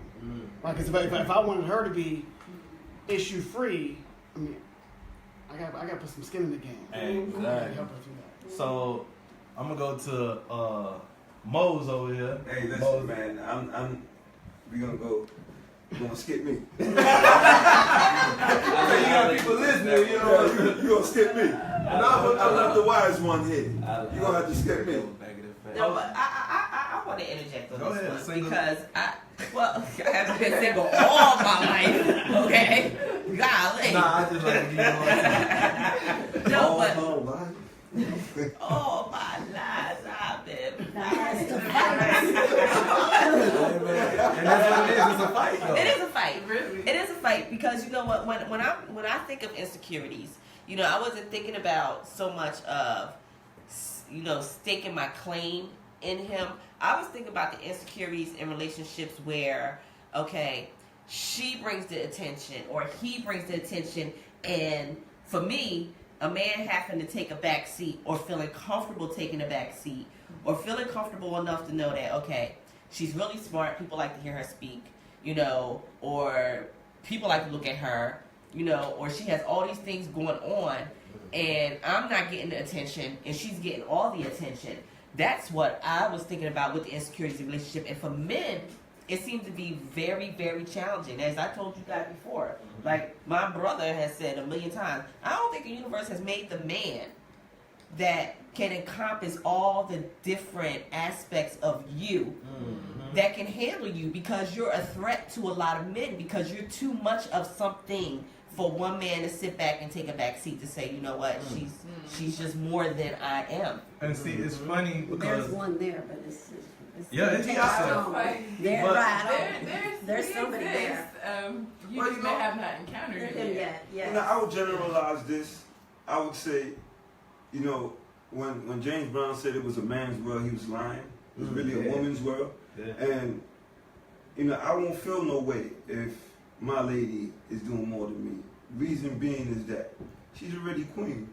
You know what I mean? If I'm confident in myself enough to allow her to be great, Exactly. I'm going to be great. I may not be where she's at level-wise, but I will get there Right. because I have enough confidence in myself for me to get there. And You know. and that's what it is. It has to be a certain level of confidence where he's secure in himself so that he can be secure in her being who she is. And I can only say maybe once, twice. Kind of once. But somewhat twice when I dated older when I was in my 30s. That gentleman, because he was older and his maturity level was different, I used to tell people he had me like a fish on a hook. Like he let me swim all the way out to the middle of the ocean. They'd be like, okay, let me just bring her a little crazy behind him. Just slowly reel her little crazy self back in. You know. But when I did have the one relationship where there was no issues with me running my business and me doing public speaking, it's because he was very secure in himself. So he could travel the country, which he traveled all around the world speaking and performing, and I had my non-for-profit and I had my attention, and he would come back and sit in the back of a room when I had to conduct my business. And I loved it because he had such a sense of pride. Yeah. Everything that I did was great. He really was inspired by it. And when he could add on, like, you know, I didn't think that worked out too well, you know, we could discuss it without me feeling critiqued or without him saying, like, oh my God, you need to do it like this, you need to do that. You know, it was very sincere. And I was the same way when I would travel with him and he would perform or he would speak. I would sit to the back, and he had groupies and everything, Yeah. you know. But I had gotten past those insecurities very early on in the relationship because I knew he was handling his business. I had rules, but I knew he was handling his business, you know. So I think it really comes. I think you have to, and I'm asking the men, you have to be a very strong, secure man to have a woman that has a limelight. Or, I'm sorry. No, I was gonna say though that in a relationship, if the woman continues to edify her man, that's all he needs. Yeah. I mean, if she genuinely edifies him, he will go through brick walls. He will do anything. He will. You won't have the issue of any insecurities. Yeah. What's that? What I was going to say is, I mean, when we got together, we were young, and we had to grow and mature in ourselves and in the relationship. So that insecurity started to fade over time. I'm not going to say it wasn't there in the very beginning, but what was there was the love and want to still be together. So it was like, I need to grow past this stuff if I'm going to keep him. So that was my stake. And I still say at this point now, because like the brother's pretty. He's always pretty. Okay? The brother's pretty and chocolate and pretty. So you know what I'm talking about? Chocolate and pretty. Right. I love it after 25 years. I love it. So, and then he can sing. So the other thing. All time for real. So he be singing Summer Rain. I was just ready to say that Summer Rain. So after you done had me up in your house, you ain't tell me you can sing? But see, the moment was about puff cover. Right. But the thing is, like now, I'm gonna point you out, bro. he will. It's not okay. So I do feel a little bit insecure when he sings because what happens is it brings a whole bunch of attention to him. And nowadays, and even before, he could sing at church, come out of church, have my 3 sons around him, there'll still be a little female up in his face. So it's not so much. Not in the church. Oh, please. I'm just saying because I know, right? That's why I know. One of the churches. Hey, I ain't gonna lie, that's why I go. You better tell Deaconess Patty, leave him alone. Deaconess Patty, you better leave that man alone. So I still, walk up, come on, babe, let's go to the car. But that's, but it's also, and that's why I say stake that claim a little bit, because you got to let other folks know. But that I'm not insecure. Now, if I would stand back and just let that go down, it's a different story. But I'm saying that I think it's also a matter of, I don't know if it's insecurity, but just letting him know that I know you got it. And I want you to know I know you got it. Exactly. So, you know what I mean? And it also does something for him to be like, oh, my boo is looking out for me. Exactly. And I think that's the conclusion that I came through. Like I said, I do these so I can reach out to my generation, my millennials, because we're struggling with a lot right now because, like how you said, when you know that your person got it, your person know they got it. And now we got different platforms. Instagram. You got Facebook, you got Twitter. So, I mean, I was talking to some people yesterday about this, and I was like, all right, let's say this my boo right here. Let's say D my bae, and she drop an Instagram post. And first and foremost, it ain't even got to be one of those, all out posts, but it's a post, and that post run up to 3,000 likes in less than an hour. A lot of dudes don't like that, and I'm like, but isn't that what attracted you to it? Yeah. She ain't out here doing the most. She out here just expressing herself through her website. I'll use you as an example because I've seen your Instagram. Shout out to @PuffCuff on IG. Yep. And you post a lot of videos, and they're actual videos of you using your product. But there's always gonna be that one person under that photo that's gonna just drop the heart or the hard eyes, and it ain't even about. Your post had nothing to do with that. It was a business post. But there's that, because we as men, we always say it. I'm pretty sure women say it behind closed doors. It ain't about what your intentions are. I know what his intentions are. So that guy's always going to be out there. They're not like we always say. I always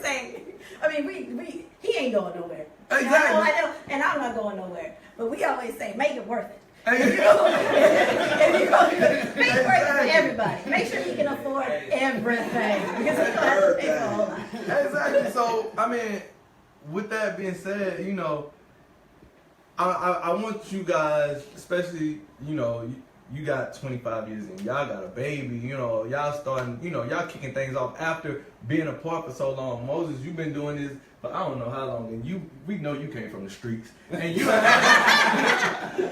had your partners, you know what I'm saying? You done had your relationships, and you done did distance. So the insecure thing, I wanted to, you know, give people the mindset of, if it's there, it's there. Yeah. If it's not, you need to figure that out, and you gotta cross that bridge when it's there. Yeah. Because I've watched a lot of people embarrass their partners because that insecure thing. Yeah. If you let it go for so long, It turns into something. and so I want you guys, you know, you wiser people, because I'm still out here being insecure. So I want you wiser people to, you know, let them know like what different methods. All right, we heard the confidence. We heard the, you know, expressing to your partner. I know you guys. Is there any other things that you would want them to, you know that, hey, your confidence, expressing it to your partner, and then is there anything else that you would say? I think acknowledging it, just acknowledging it. If you are insecure, just being open to the fact that you are and having your Like a partner drunk, help you. like a Right, drunk. right. This is an issue I got. You gonna help me work with this? As he sinks, Because I knew you were going to go, and then she said, as the rock boy sinks into his chair, and not to cut off Ceata here, but we're getting ready to take a little break. But I would have to say before we take the break, you know I'm big on rules, and I'm big on transparency. So I'm going to leave it at that, and we're going to pick it back up. We're going to do one or two. Whatever you want. We're going to do one because we need to come right back and finish this I ain't out. never heard Moses so quiet. So we're going to take a little break. This is the all new hotnoiseradio.com. This is BInfluenced. We get ready to take a little break. One cut. That's it. We'll be right back. Yo, it's so... The young dudes never wanted to admit, oh no, I ain't as smart as I've been looking for. I already know what time it is. Like, It's gonna be okay, never mind. Yep. I'm here. He's trying to tell me something at the same time. I'm getting feedback from his phone. Okay, you gonna say that in the microphone. This is what we gonna do on the... Okay. We're never gonna make it to the Breakfast Club. Well, I'm getting it. They're getting it. They can't hear me clearly when I say the all new hotnoiseradio.com. And you are here with BInfluenced with your girl, Ms. D. Polo the Cartel. That was a big He's on bro. this side. And I'm looking at the backwards. Polo the Cartel. And the Haitian Brooklyn Don Moses. And we are here with Ceata and Garrett Lash of the Puff Cuff, and Janero and Amber out of Baltimore from Heir to the Throne. We are here. We are talking about, you know what, just stop. I can't. You funny. Because this deep breath that you taking, you sound like we running. I feel like I'm running. So, It's my life. Okay, go ahead. We're talking about insecure mates. So we back into TTMT. So I tell you, if you're not watching us on BInfluenced on Facebook, you're not checking us out on YouTube, you're missing the real conversation, because off-air conversations are always going to be your real conversations. So make sure you get to those platforms, and you make sure you tuning in, and make sure you checking us out, and make sure you check these people out as well. But back to the story. So we were talking off air, and shout out to B More over there. I don't even understand. I'm like a year older than him, but he's lived so much better than I have. Like, I don't know. I'm feeling real insecure right now, and I ain't got nobody in the room. No, I'm just joking. No, but seriously, like, we talking insecure, situations with mates and things. So they was, passing on some information and different stories and things like that. So back to your story.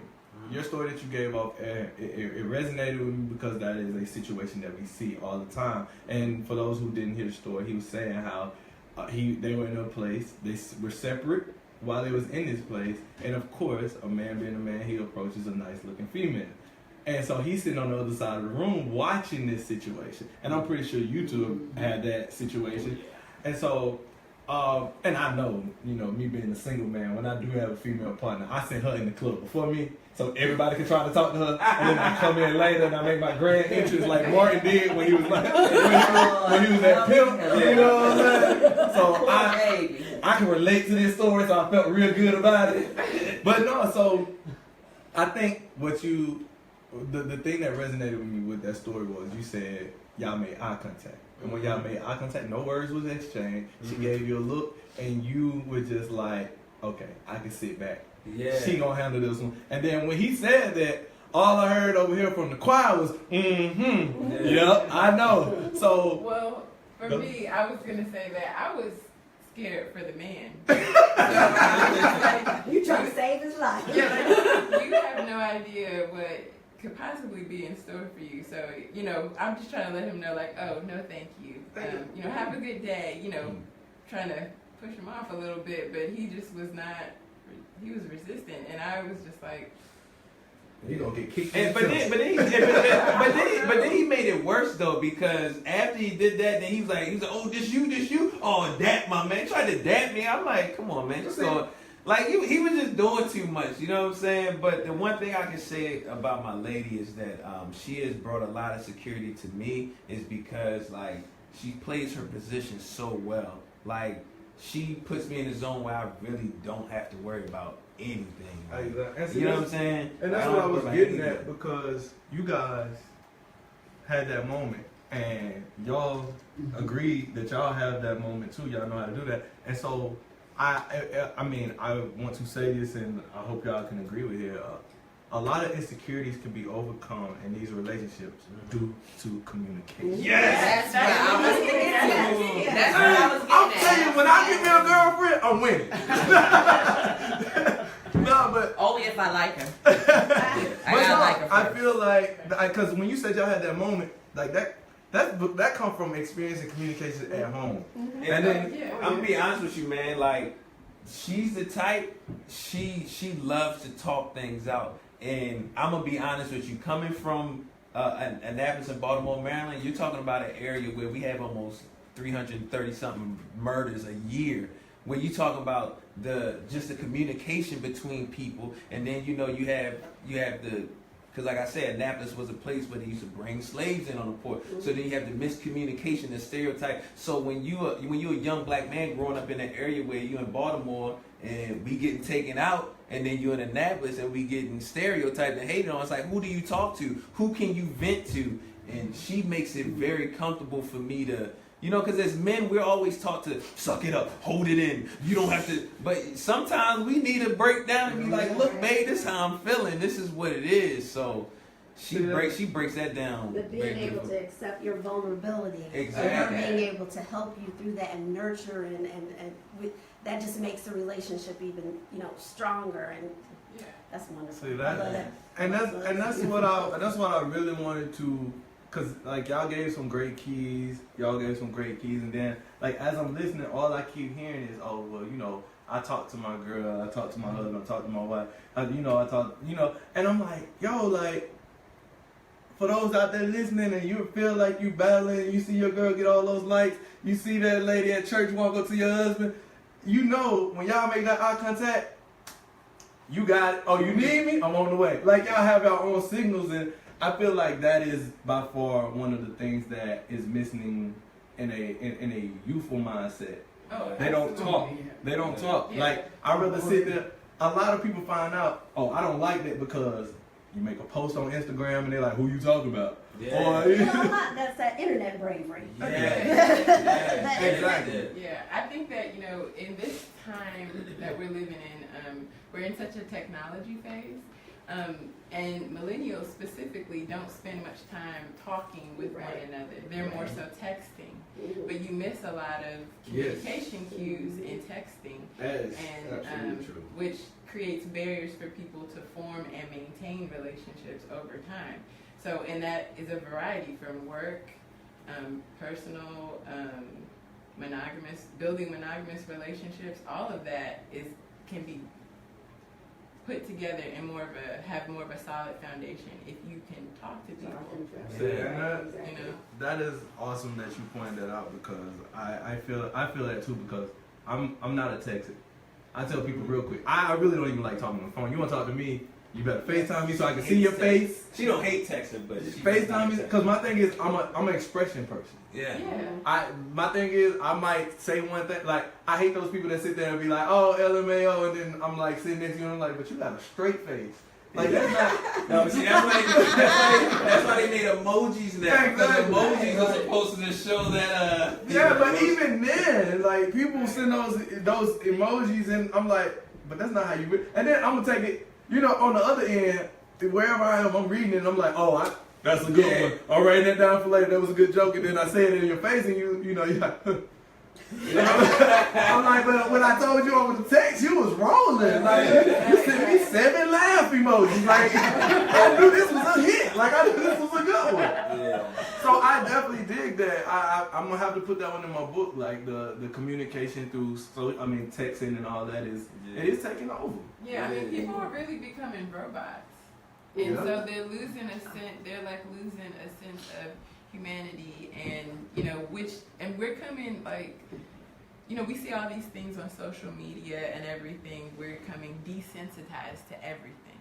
So we can see people killed and have no response to it over time, and there are a lot of people who are actually suffering from a lot of mental health issues as a result of these things. And it also creates another level of a mental health issue by people creating their own worlds, by living through social media, an imaginary life. Right. Exactly. And they got their own Wakandas. Can't blame them. Please don't say anything about Wakanda. That's You part don't of their want to hear it again. Wakanda. Because if I get catfish out here in this world, I'm gonna go crazy. And Oh you my know God. what? Yeah. And I talked to my lady about that with my daughter, and I'm so concerned about what it's gonna be like as my daughter gets older, because I was born in 1987.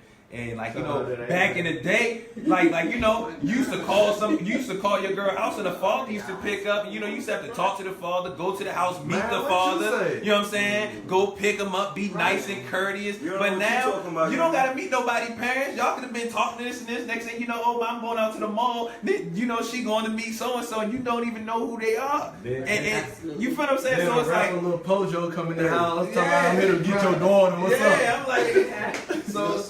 To all my OGs, remember back in the days when we had the cassette tape players? Yeah. You call my up God. Vanessa, and you make sure you time it correctly. So Right. When mama done picked up, like, Vanessa here, good evening, can I please speak to Vanessa? Vanessa! And she get on the phone, hey baby, you press it. Yeah, it depends on what time. Yeah. I did it with the Barry White, Mercy. Those are the good old days. Yes. They was good and bad. You be praying that mama don't pick up the phone. You trying to act like y'all praying? You said prayers. So 23, and the Lord is my shepherd. I'll shepherd. Exactly. That boy wasn't working in my house at all, because all I did. If we had Uber back in the day, oh man, it would have been a rap. It'd be so many single people. Oh man, I wouldn't be here. Lord knows. Shout out to my parents. I'm glad they've been together 30 years. But if they had Uber the way my daddy rolled, man, he would have never met. He would have been everywhere else but where he's supposed to be. Because he rolled now. Yeah, my father would have been my Uber driver. It just life would have changed. Uber, I'm your damn Uber, okay? Yeah. You want to Uber? Right. You want to Uber yourself right back to this car. That amazes me that teens now will their parents will call them an Uber to take them someplace. Yeah. I mean, we have two 14-year-olds. So Shout out to my boys. They're my guys. They're my guys right there. And they catch a lot of flack because our rule is you don't have social media. So they have phones, but they do not have social media accounts. Mainly because of the business that we're in, and because I'm so available via social media and the stuff that I've had to go through. You don't want them to be targeted. Right, I'm like, me at 45 years old, I still have issues with some of the stuff that comes at me through social media, let alone being 14 trying to navigate all of that with stuff that you are hiding from your parents. So it's like, you know what? You don't have the maturity level to handle it yet, but I'm going to teach you, but also at the same time, I have to protect you. from all this because I'm trying to navigate it myself.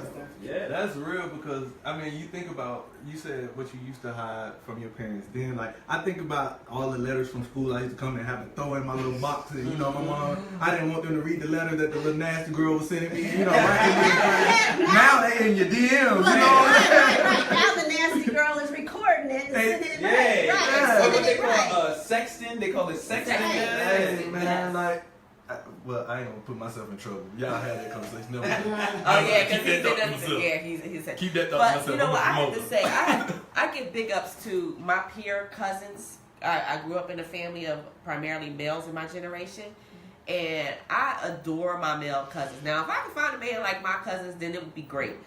But they are great husbands, and they have, like my one cousin in particular. I kept looking when we first all kind of got together on social media. I kept saying, what is Billy's middle name? I'm like, I don't know that name. Well, I didn't realize that his Facebook page is him and his wife's first name and their last name. They share one page, you know. So, and I appreciate that because they are so secure and comfortable in their marriage where they don't need to have a separate page. They share this one page together. There's no secret. There's no codes, no passcodes and all that. And I love that and I appreciate that. So future husband, you better recognize. My light bulb just went off. We gonna have, well, I'm gonna have to have a business page. My light bulb just Right, went that's So I have another what? thing, right? My light bulb just went ding. You're awesome. I know. So I mean, Thank you. before I have to get out of here for my booking tonight, I do want to announce that next week, because Mama D, Cousin D, Sister D, whatever she want to be this week, next week I am gonna do what I'm gonna call You, Me, and Social Media. You guys are getting it ahead of time, so You, can be ready. Me, and Social Media. I want to talk about the male, the female in a relationship, but now there is a third partner in that relationship now. Social media plays a big part in a lot of relationships. Yeah. So I do want to. You look at you. I know. Look at you being great. Now let's say it. I am. Oh, never mind. All right, so D, you always spark that light bulb in me, and I appreciate that. Oh, thank you. All right, moving on. All right, so back to this. So yeah, I mean, I love the fact how we started with insecurities, and we're here now talking about the breakdowns of a relationship, and this is stuff that I feel like our listeners, our followers need to hear, because at the end of the day, you say you got a 14-year-old, y'all just had a kid, you know what I'm saying? Like, they telling you something that you're gonna come to see soon, you know what I'm saying? And then me, I don't have a kid yet, but that I know of, as long as I get a Maury phone call. As long as you know that, I don't babysit. I lived in Italy for 5 years. They over there. No, but seriously, like, you see your son goes Chalabella. hey, I'm just gonna be like, sound about right. No, but seriously, like, I think when D and Moses came up with the TTMT platform, I think this was it, because we, as our people, we have to share knowledge. I think D told me when I very first met her, when she met me when I was on my own platform, and she came to me, she said, "You're giving knowledge at such a young age that it shocks me." And she was like, "The thing about it though, you have to make sure your message stretch out across, because back in the day, if I can remember this correctly, the way you said it, back in the day, people in neighborhoods and villages and stuff, they used to share with each other and that's gone now. Yeah, that's what it was. Yeah. What is it? Each one teach one. Yeah, and that's gone now. We were just talking about that, how the storytelling aspect, for a lot of, like, especially in the African American community, a lot of it has stopped because there are a lot of younger parents. They're not sharing that information with their children, if they're even talking to their children about anything. But that's a major component that we all need for personal growth and development. Exactly, because I'm sitting here and I'm 31, and when I met you two, it stuck with me. Like, just the environment, just the love, the family. Like, I still remember to this moment, your youngest son upstairs whatever he did, y'all both looked at each other, and it was like, which one gonna say it? You know what I'm saying? And when I saw that, I was like, I want a kid. I want that moment. I want that moment where I can look at my wife and be like, you better get him or I'm gonna get him. Tag team, all right, we gonna go together. You know, like, and that's something, you know, shout out to my parents, you know, like I said, they've been together 30 years. And you know, I've been with my mom, you know, in that moment where she was like, grab your backpack, grab your toy, we leaving. And then we get in the car, she like, all right, put your stuff back in the house. Your daddy made me mad, but he cooked tonight. So we, you know what I mean? So I've been in those moments, but then I also, you know, I see and me and Moses talk about it all the time. I see the break in the communication. Yeah. Because I got friends right now, you know, single parent home, and they're like, well, this is all I know. Yeah. And I'm like, well, you got aunts, you got uncles, you got, you know, shout out to Otis Starks from Columbia, South Carolina. He was my first supervisor in the military. Yeah. And he the one who set the tone for me when it came to family, because I was rebellious with my family. Because we grew up in the church, and I mean, we was that family, like Monday through Sunday. Like, we was there. And so when I became rebellious, he the one who snapped me back, was like, DeMarco, what are you doing? Shout out to my real name. DeMarco, what are you doing? Like, you forgetting. You forgetting. Your parents instilled this in you. Now that you're not under their household, you want to forget where you came from. You want to forget what they instilled in you. He took me to the other side of the air base. He told me, take off my military blouse. He started to take his off. So I'm like, well, what you doing? And he was like, you want to be grown, right? You ain't in your parents' house. That's what you was yelling, right? Well, let me show you what grown folks do. And That means you put them hands up. Thankfully, when I put mine up, he put his down. He was like, I just want to see you. I just want to see what's going on. But the thing is, he didn't know me from Adam or Eve. You know what I'm saying? He just saw me as a young black male with a bad attitude that was forced into the military lifestyle because it was either this path or this path. You pick.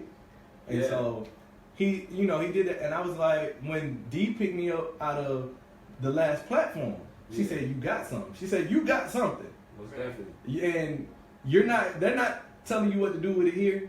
She was like, I ain't exactly sure what to do with it, but I'll make sure you get in the right place where you need to do it. Most definitely. And I mean, that's missing in our generation. Yeah. Because I tell you what, when I was coming up, like, I used to be running around the neighborhood, like you say, my parents were cool. They was like, look, if he act up, you can spank it. Because spank him if you need it. You know what I'm saying? I mean, not with everybody, but you had those in the community, like, you know what I'm saying? If they saw me out running around and my parents was close with them and she called me over there, she had the right to look. All right, now, you know what I mean? But these days, somebody else spank somebody else's kids and the parents fighting, everybody fighting. Like, it's going down, you know what I mean? So, I don't. Okay. My bad.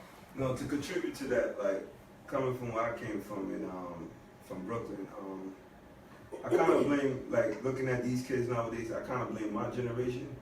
Now I'm pushing 40. And the reason why I blame my generation, because when I was growing up in the 90s, it was all about the street life. And, you know, trying to portray the street life and getting into the street life, I felt the younger generation, like my eldest, he's 19. Yeah. I felt him in the sense that I wasn't a great example due to the fact of the situations I put myself into. Yeah. So like right now, I'm in the process of trying to right my wrongs. You know, and in righting my wrongs, I'm not only doing it through my kids, I'm doing it through other young black men, young black women. That's why when I speak to people, I refer to them as king and queen. You don't have to be a king or queen, but I call you that is a way for it to register in your mind, like, yo, why he calling me that for? There's a reason why he's calling me that. He's trying to tell me that I can live that way, I can be that. So when I say that, I'm enforcing it in your life, I'm manifesting it in your life to act, you know, I'm speaking into existence so you can live that way. So my thing is like, with our platform, BInfluenced, we celebrate one another. You know what I mean? I don't have to you don't have to be a celebrity. You could be the garbage man. I'm going to still celebrate you due to the fact that me celebrating you, I'm empowering you to continue to do bigger things for the community. Because what's missing in the community, we don't celebrate each other. Now, we're not celebrating each other. We don't celebrate each other, we don't share, we don't lift each other up. We don't do none of that. And I think that all comes in the lack of communication. Say goodnight to the people well, once again, we ain't never gonna make it to the Breakfast Club. You can't say that on Nah, air. you got to right. No, You can't make it. the chair just going to end up empty. Well, yo, I'm give you a sorry. proper outing. I'm so sorry, people. But you know, Polo got to chase the Little check. bro got to go get his check. Polo got to chase the check, and I am booked tonight. Go get your check, big man. Exactly. But I do want to tell y'all much love. 10%. Claim 10% of that check. All right, make sure we accrue that check. He said he ain't trying to window shop. I'm want to get him. trying to be in Gucci with the Gucci on. Like, you know, that lady gave me a glass of wine. I said, "Oh, this is so nice." She was like, "So what are you looking for?" I said, "I'm just looking." She took the wine back. I said, "Thank you for inviting me." All right, well, we'll see you next Thursday. That is Polo the Cartel. Be safe out there. The weather is bad. The roads are wet. So we'll hear from you. We'll talk to you tomorrow. Yes, please. But like I was saying, I think one of the greatest things is there's lack of communication. Big And time. now that we're in this day and time, the communication is even less because we're texting and we're using symbols and we're using acronyms and things like that. But when it comes to dropping the ball, I think each generation has a certain responsibility. You know, and we go in so many different areas with these conversations. But years ago, when I was filming a documentary that we had did up north, and I had talked to someone who was very active in the civil rights movement in Delaware, and I asked her, "Do you think that your generation dropped the ball on us, the next generation, your children, because they had gotten to a place where they had overcame, they were allowed to live in neighborhoods like my father. We were the third black family in our neighborhood." You know, and then they got government jobs. And so they wanted more for their children. And they started doing less of our traditions. They started moving away from certain things in our culture. You know what I'm saying? And then came my generation. So I'm still coming off of that with some of it, but with less of it. You know, my father was still very strict. And he still had those certain guidelines and rules. And, you know, I had graduated from high school and I still had to be in the house by midnight because don't no female come in no house when the sun's coming up. You know, or you don't come home with the same clothes you had on yesterday. It just doesn't happen. So I was like, I can't wait. When I had kids, I'm going to put all these rules on them, and they don't have to do that. And I ain't going to have my stepmom waking me up in the middle of the night to do no damn dishes because I'm going to get a dishwasher. You know, and it's just like those things that we had moved away from. And those are just some of the small things, but some of the greater things are some of the things that we just had in tradition that brought us together in family, that made us communicate, that made us celebrate, and things of that nature that we just don't do. We weren't as distracted by Right. everything. So now when you go back into relationships, the art of communication is gone because people don't even know how to communicate. Yes, most definitely. Yeah. You know.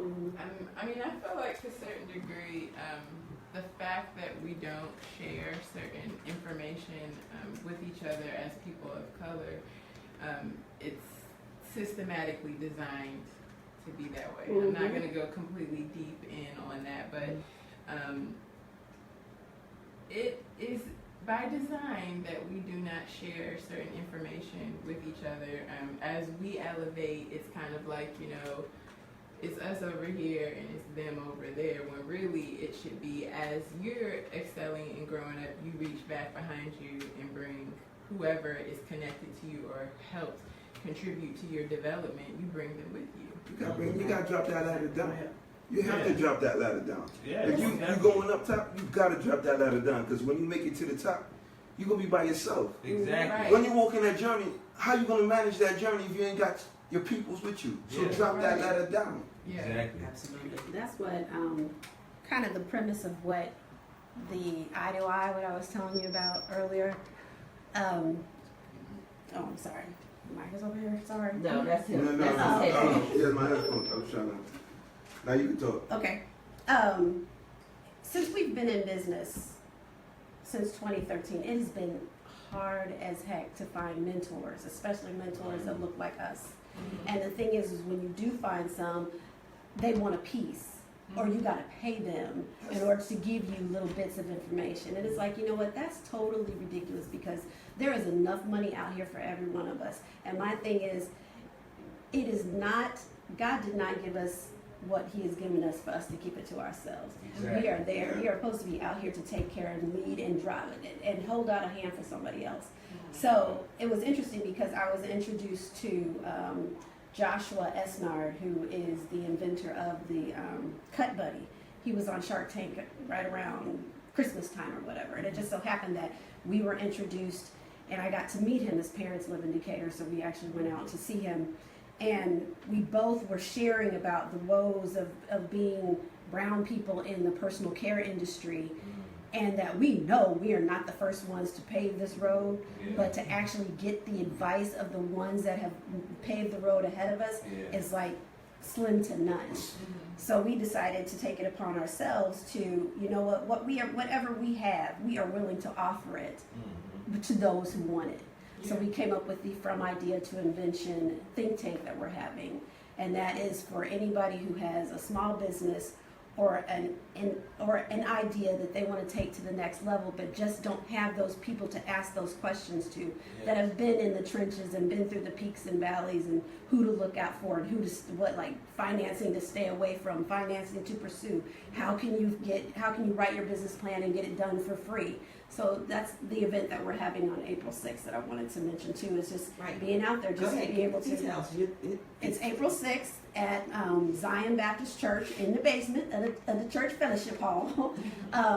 Idea to Invention, we have actually 5 panelists.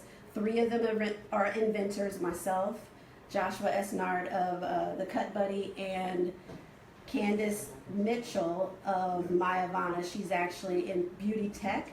She actually designed an app that will actually break down your hair and tell you what your hair is lacking and what products you need to use and what kind of regimen you need to pursue, all based on the molecules in your hair. Really? This is a brown woman. Can I just pull a piece out there? Yes, bow, and she will tell you. Yes. So us 3, and then we have a marketing guru and a social media strategist. All there. We're only charging $10 because you got to put some skin in the game in order for us to show up. But we are giving you chicken, we feeding you, and then just come with whatever idea you have, wherever you're stuck in your business, wherever you want to know. There's going to be lawyers in the crowd. There's going to be what is the old girl? She's a product specialist. She can help you create your prototypes, things like that. It's going to be a plethora of people just making themselves available to whatever questions you may have. And I forgot to say, Idea to Invention, April 6th, 7 to 9 p.m. The event is on Eventbrite. The tickets are on Eventbrite if you look up From Idea to Invention. And if they have questions, where can they go to ask questions? info@thepuffcuff.com. Okay, you guys got it. And if you mind, I just want to piggyback off a little bit what she spoke about too, because at 30 years old, I'm starting to understand the significance of sharing information and sharing bonds. Kendrick Lamar is one of my favorite lyricists, and he made this song called "Black Boy Fly," and basically the summary behind that song is he was talking about the disadvantages of young black men pulling together, especially ones from the hood. And at the end of that song, he said, "I didn't hate this person because of their success. I hated that they possibly could have been the last black man to make it out." You know what I'm saying? So when you see someone make it out, and then we sitting here like, are we gonna make it? Or he's gonna be the last one? Right. And like the one thing I love about that, what my business has been able to create, is that right now I have a team of young black men as young as myself who's willing, like she said, like everybody's looking for a piece.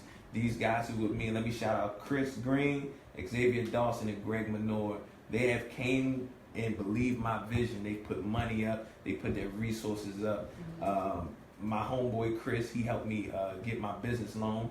He runs his own bank at BB&T. So if anyone needs help with business loans, he manages accounts from $2 million and under. You know what I mean? But I'm gonna have to get his number. Right. We all need that before we leave. I'm gonna tell you what. When I tell you he's great with numbers, you know what I'm saying. And I've watched this guy come from the bottom. He started as a bank teller. Now he's a branch manager. Runs his own branch.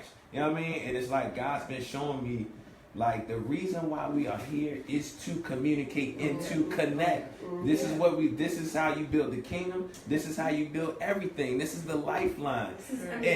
That is so, because from slavery, the whole thing was to break us apart, take our languages away, so we could not communicate with each other, and we have fell into that trap and are continuing in that trap. So how do we expect the cycles not to continue? So this is the thing that we have to do differently for the generations behind us. And that's what we're doing with part of our mentor program. We're putting that in lines. Like, we're gonna take some young guys from Baltimore, all that, teach them, have a suit in your closet. If you need a suit, we're gonna get you a suit. You need to beef up your resume, we're gonna beef that up, because right now we got young guys going into interviews with jeans on and Jordans, and wonder why they didn't get the job, and then you sitting there saying, and finna, I don't know, like, you know what I'm saying? So it's like, that's what we trying to bring to the community, is like, we want to help you get your lingo better, get your resume right, help you get your credit score up, things like that, like ownership. Like, my homeboy, he was, and be honest, around my way, he's 32 now, but he's had his house for 3 years. Around my way, ain't too many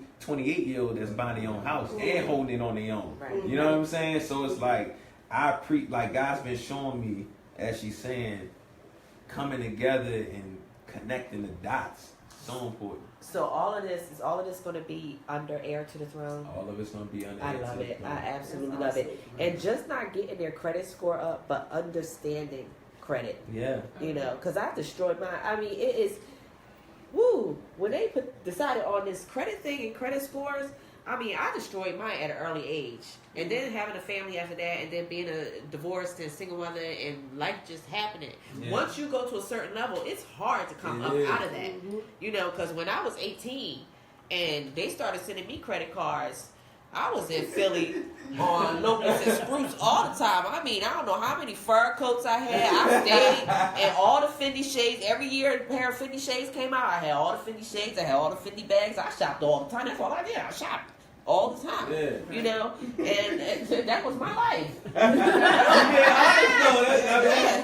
was my life. So they have to budget. I didn't know what a budget was. All I knew is I had money and you were supposed to spend it. Spend money, spend.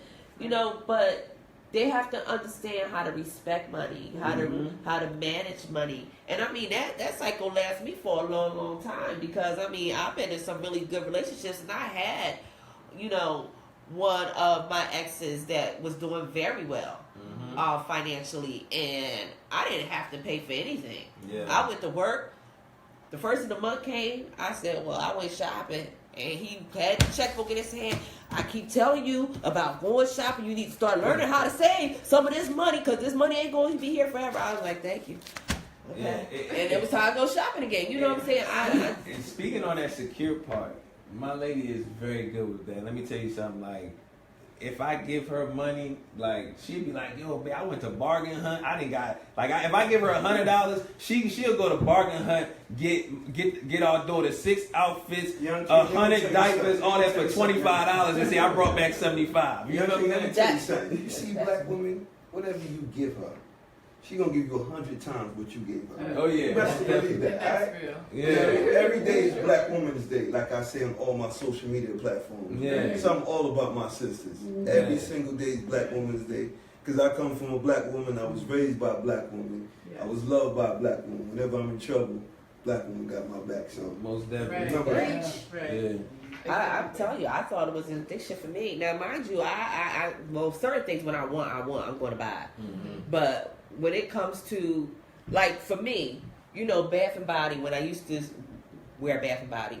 All in chemicals. When I used to wear Bath and Body, right?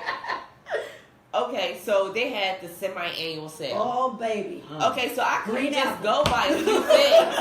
All right, me and my daughters would go, and I would buy like 6 months worth of everything. I mean, our hallway linen closet, my daughters would have their girlfriends come over, open the closet, and say, y'all will need some lotion inside? I'm like, what is this? I mean, because I would have a shelf full of lotions, a shelf full of body wash, a shelf full of body spray, and just stacked up. And I'm kind of, oxymoronish, so everything had to be aligned in certain flavors. So it's not just that I bought what I wanted to buy. It's just that I could not go and just buy one thing. Oh, So I could Was find it like a sale. impulse buying you, like an No, impulse? because it was like a sale. Oh my God, 75% off. This is never going to happen again. I need to get 20 of those. You know, You sound just like my dad. He'd go outside and be like, yo, this jacket was $300, but I got it for $80. Like, yeah, so I'm like, I need to get everybody a jacket. You know what? I can definitely identify with that because I'd love to shop, but I want to buy it as close to how much the store bought it for. Because I know that a lot of things, like, I mean, we're paying like 1,000% on most of these products. Now, I mean, I do believe in investing in products, and really, I believe in investing in like small businesses, you know, all that stuff. I do like to buy things, but there are so many ways, especially now, especially with the internet, to get products cheaper and to make your money stretch. And you know, something that I always look forward to is looking at how much money I went to the store with, and then how much I'm bringing back. Because I'm always trying to figure out, like, well, how can I? And that makes me think a little bit about like when I go and buy other products, so like, say for instance, I don't like spending a whole lot of money on clothes. Now I have a lot of clothes and a lot of really quality clothes, and I'm a person who's into style and fashion, but I don't spend a whole lot of money on it. So I mean, I have to get creative about how I'm going to do that. The only time I will pay the regular asking price is if I have a friend or somebody who's starting a business. I'm down for supporting that cause. Right. But I'm especially down for supporting Black business, you know, people of color, period. I mean, I support all people, love all people, but I definitely am in support of that. But there's a way to get creative about it. We just have to, like, put on our thinking caps and really just explore more of what's on the internet, go out into different stores. Because sometimes you'll find things, it'll be like a gem, and you have no idea. I bought my nephew an Italian Versace coat for $5. Where at? It was at this store called Bargain Hunt. I don't know if y'all had a bargain hunt, man. I don't know. I believe it was a fluke, but my grandmother was a seamstress, and I looked at the layers of the coat. It was truly quality. I mean, I don't know that he knows the value of the coat that he's walking around with. It's called Bargain Hunt. I don't know if y'all have it in Atlanta, but in Tennessee. I would have never gone in that store initially, but I had my sister's boyfriend buys appliances from there, and I was like, oh, they actually have clothes. And I'm a person who's like real patient, so I can look through stuff. But yeah, there's a way to do it. Still spend to satisfy that need. I actually learned Go ahead. Yeah, I learned the thrift I really learned thrifting when I moved to Atlanta. I had just started doing it before I left up north. And I remember the first time my youngest daughter went, and she was like, we're going into Goodwill. And she left me, and she was, I don't know, look somewhere. And then she came back. She's like, Mom, look, I found this Eagles jersey for you. I was like, you did? She was like, yeah. And they got a lot of other stuff in here too. And then it was just like, and then it was her senior year or so, and we knew I was going to move to Georgia, and she was going to go in the military, and she was the last of the Mohicans. So, so I don't know. I had this thing. I said, I want some China. Like, I'm not going to buy some brand new China, but let's see if we can find some antique China, and we can keep passing this down from one to the other, right?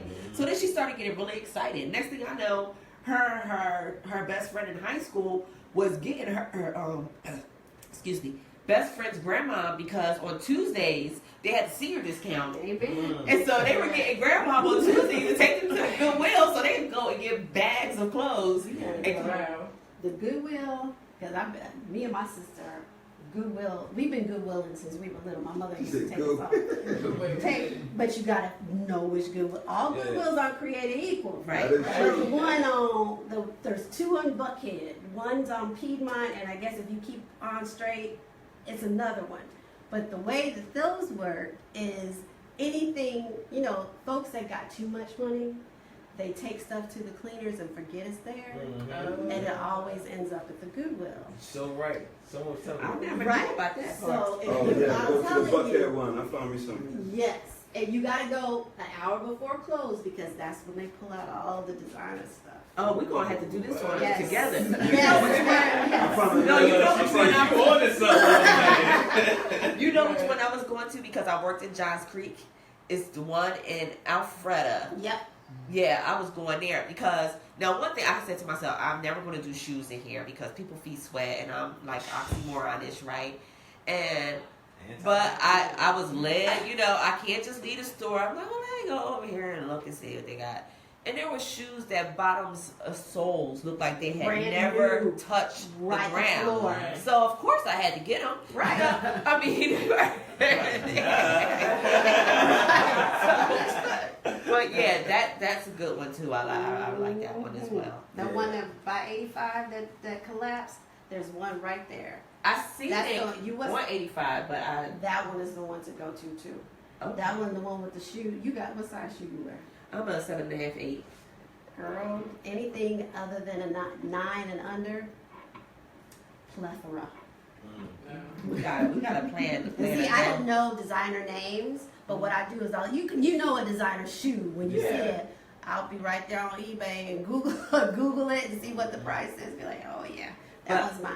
I'm like Amber. I can tell pretty much from the quality, Right, that's and what so I'm you know, especially when you get in sweaters and things like that, you really can tell The from the dresses quality. are off the chain. Yeah. I already say, like, I've been to the thrift store and I found those nice classic polo button-up Shirts. Yeah. Yes, Yes. found them for like $8, $9. Yes. But if you go to Polo, them joints like $80. Right. Like the cut, oh man, I'm like you could tell it was an old guy with a yacht that had this shirt. I'm an eBay shopper. I be bidding with others. Oh, You find a nice polo. Listen, I'm a low head, so I used to rock polo heavy. Yeah. So I see a classic piece, and it starts at 99 cents, and I'd be the first one to bid. So I'm watching the whole week. If anybody, I'm not going past $20. If you go past $20, it's all yours. But Right. if you're under $20, that's I mine. don't have the patience to bid. Oh, you I- got I patience. go on there. I be like, buy formula now. for That's that. all. You got the formula for that. What you do is you bid. You see what the time is left. Yep. You set your alarm for 5 minutes. Like a minute before the auction ends. All you do, go back in there, bow. That's why I find my old school sneakers too. Because I'm an old school sneakerhead. A lot of my old school, like old school Air Maxes. Yeah. It started off at $10. $10, come on. We wait patiently. I see everybody bidding. Oh, no problem. As long as it's under $50, we good money. I don't never have luck with shoes, so I don't even think about trying to luck with my foot too big. I wear a size 14. I can't even go in regular shoe stores and get this shoe I want in 14. So. Man, I feel your pain, bro. Well, you know what? We've had a great time. Great time. I thank all Great of you time. guys for staying out with us this Great evening. time. Now you guys see me looking at my laptop and switching it around. This is my personal page, so you guys are on the cameras here. Yeah. So, Janero and Amber, I'm going to start with you. I wanted you to let everyone know. I'm sorry, give me 1 minute. We have an event this weekend. You want to share that with the Oh, audience? yes. To Atlanta, we have Chris James, and he's coming out with a Dead Black People play, which is taking place this Saturday. He got 2 showings. You can go on Eventbrite to get the tickets. The first showing is at 5 o'clock. The second showing is at 8 o'clock. It's a great play, and it talks to the urban community and what's going on, what transpires in the urban community. So you have the good, bad, and ugly in this play. Please come out. BInfluenced will be there. Yes. We'll be doing Q&A. We'll also be doing many more things. Doing I forgot. We're doing something else with them, but We're doing the interviews. We're doing the Q&A. Yeah. Red carpet.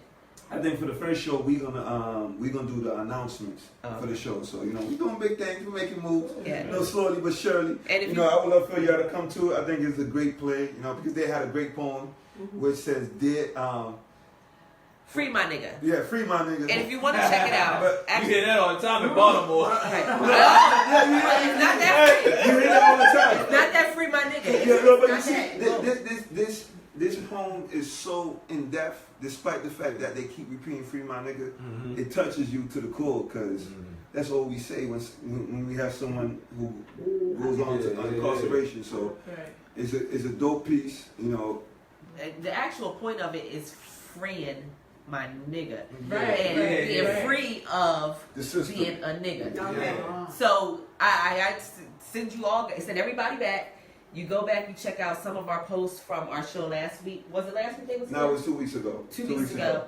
And you'll see when he was on the show, and they actually did the piece live on Powerful. here, and it Powerful is extremely powerful, Powerful which is why we piece. shouted out, because I mean it's a phenomenal piece, and the Dear Black People is speaking to us and our ills. Yeah. You know what we need to correct. Yeah. So you know, we were asking for everybody to like come out, like we said, we're gonna be doing Q&A, but we got about 10 minutes left, so I'm gonna get back over here to Janero and Amber. Let everyone know where they can follow you, where they can find you, where they can get Heir to the Throne. If they want to be part of your mentoring program, they want to be a intern. Let them know where they can find you at. All right, so the website is www.ht3apparel.com.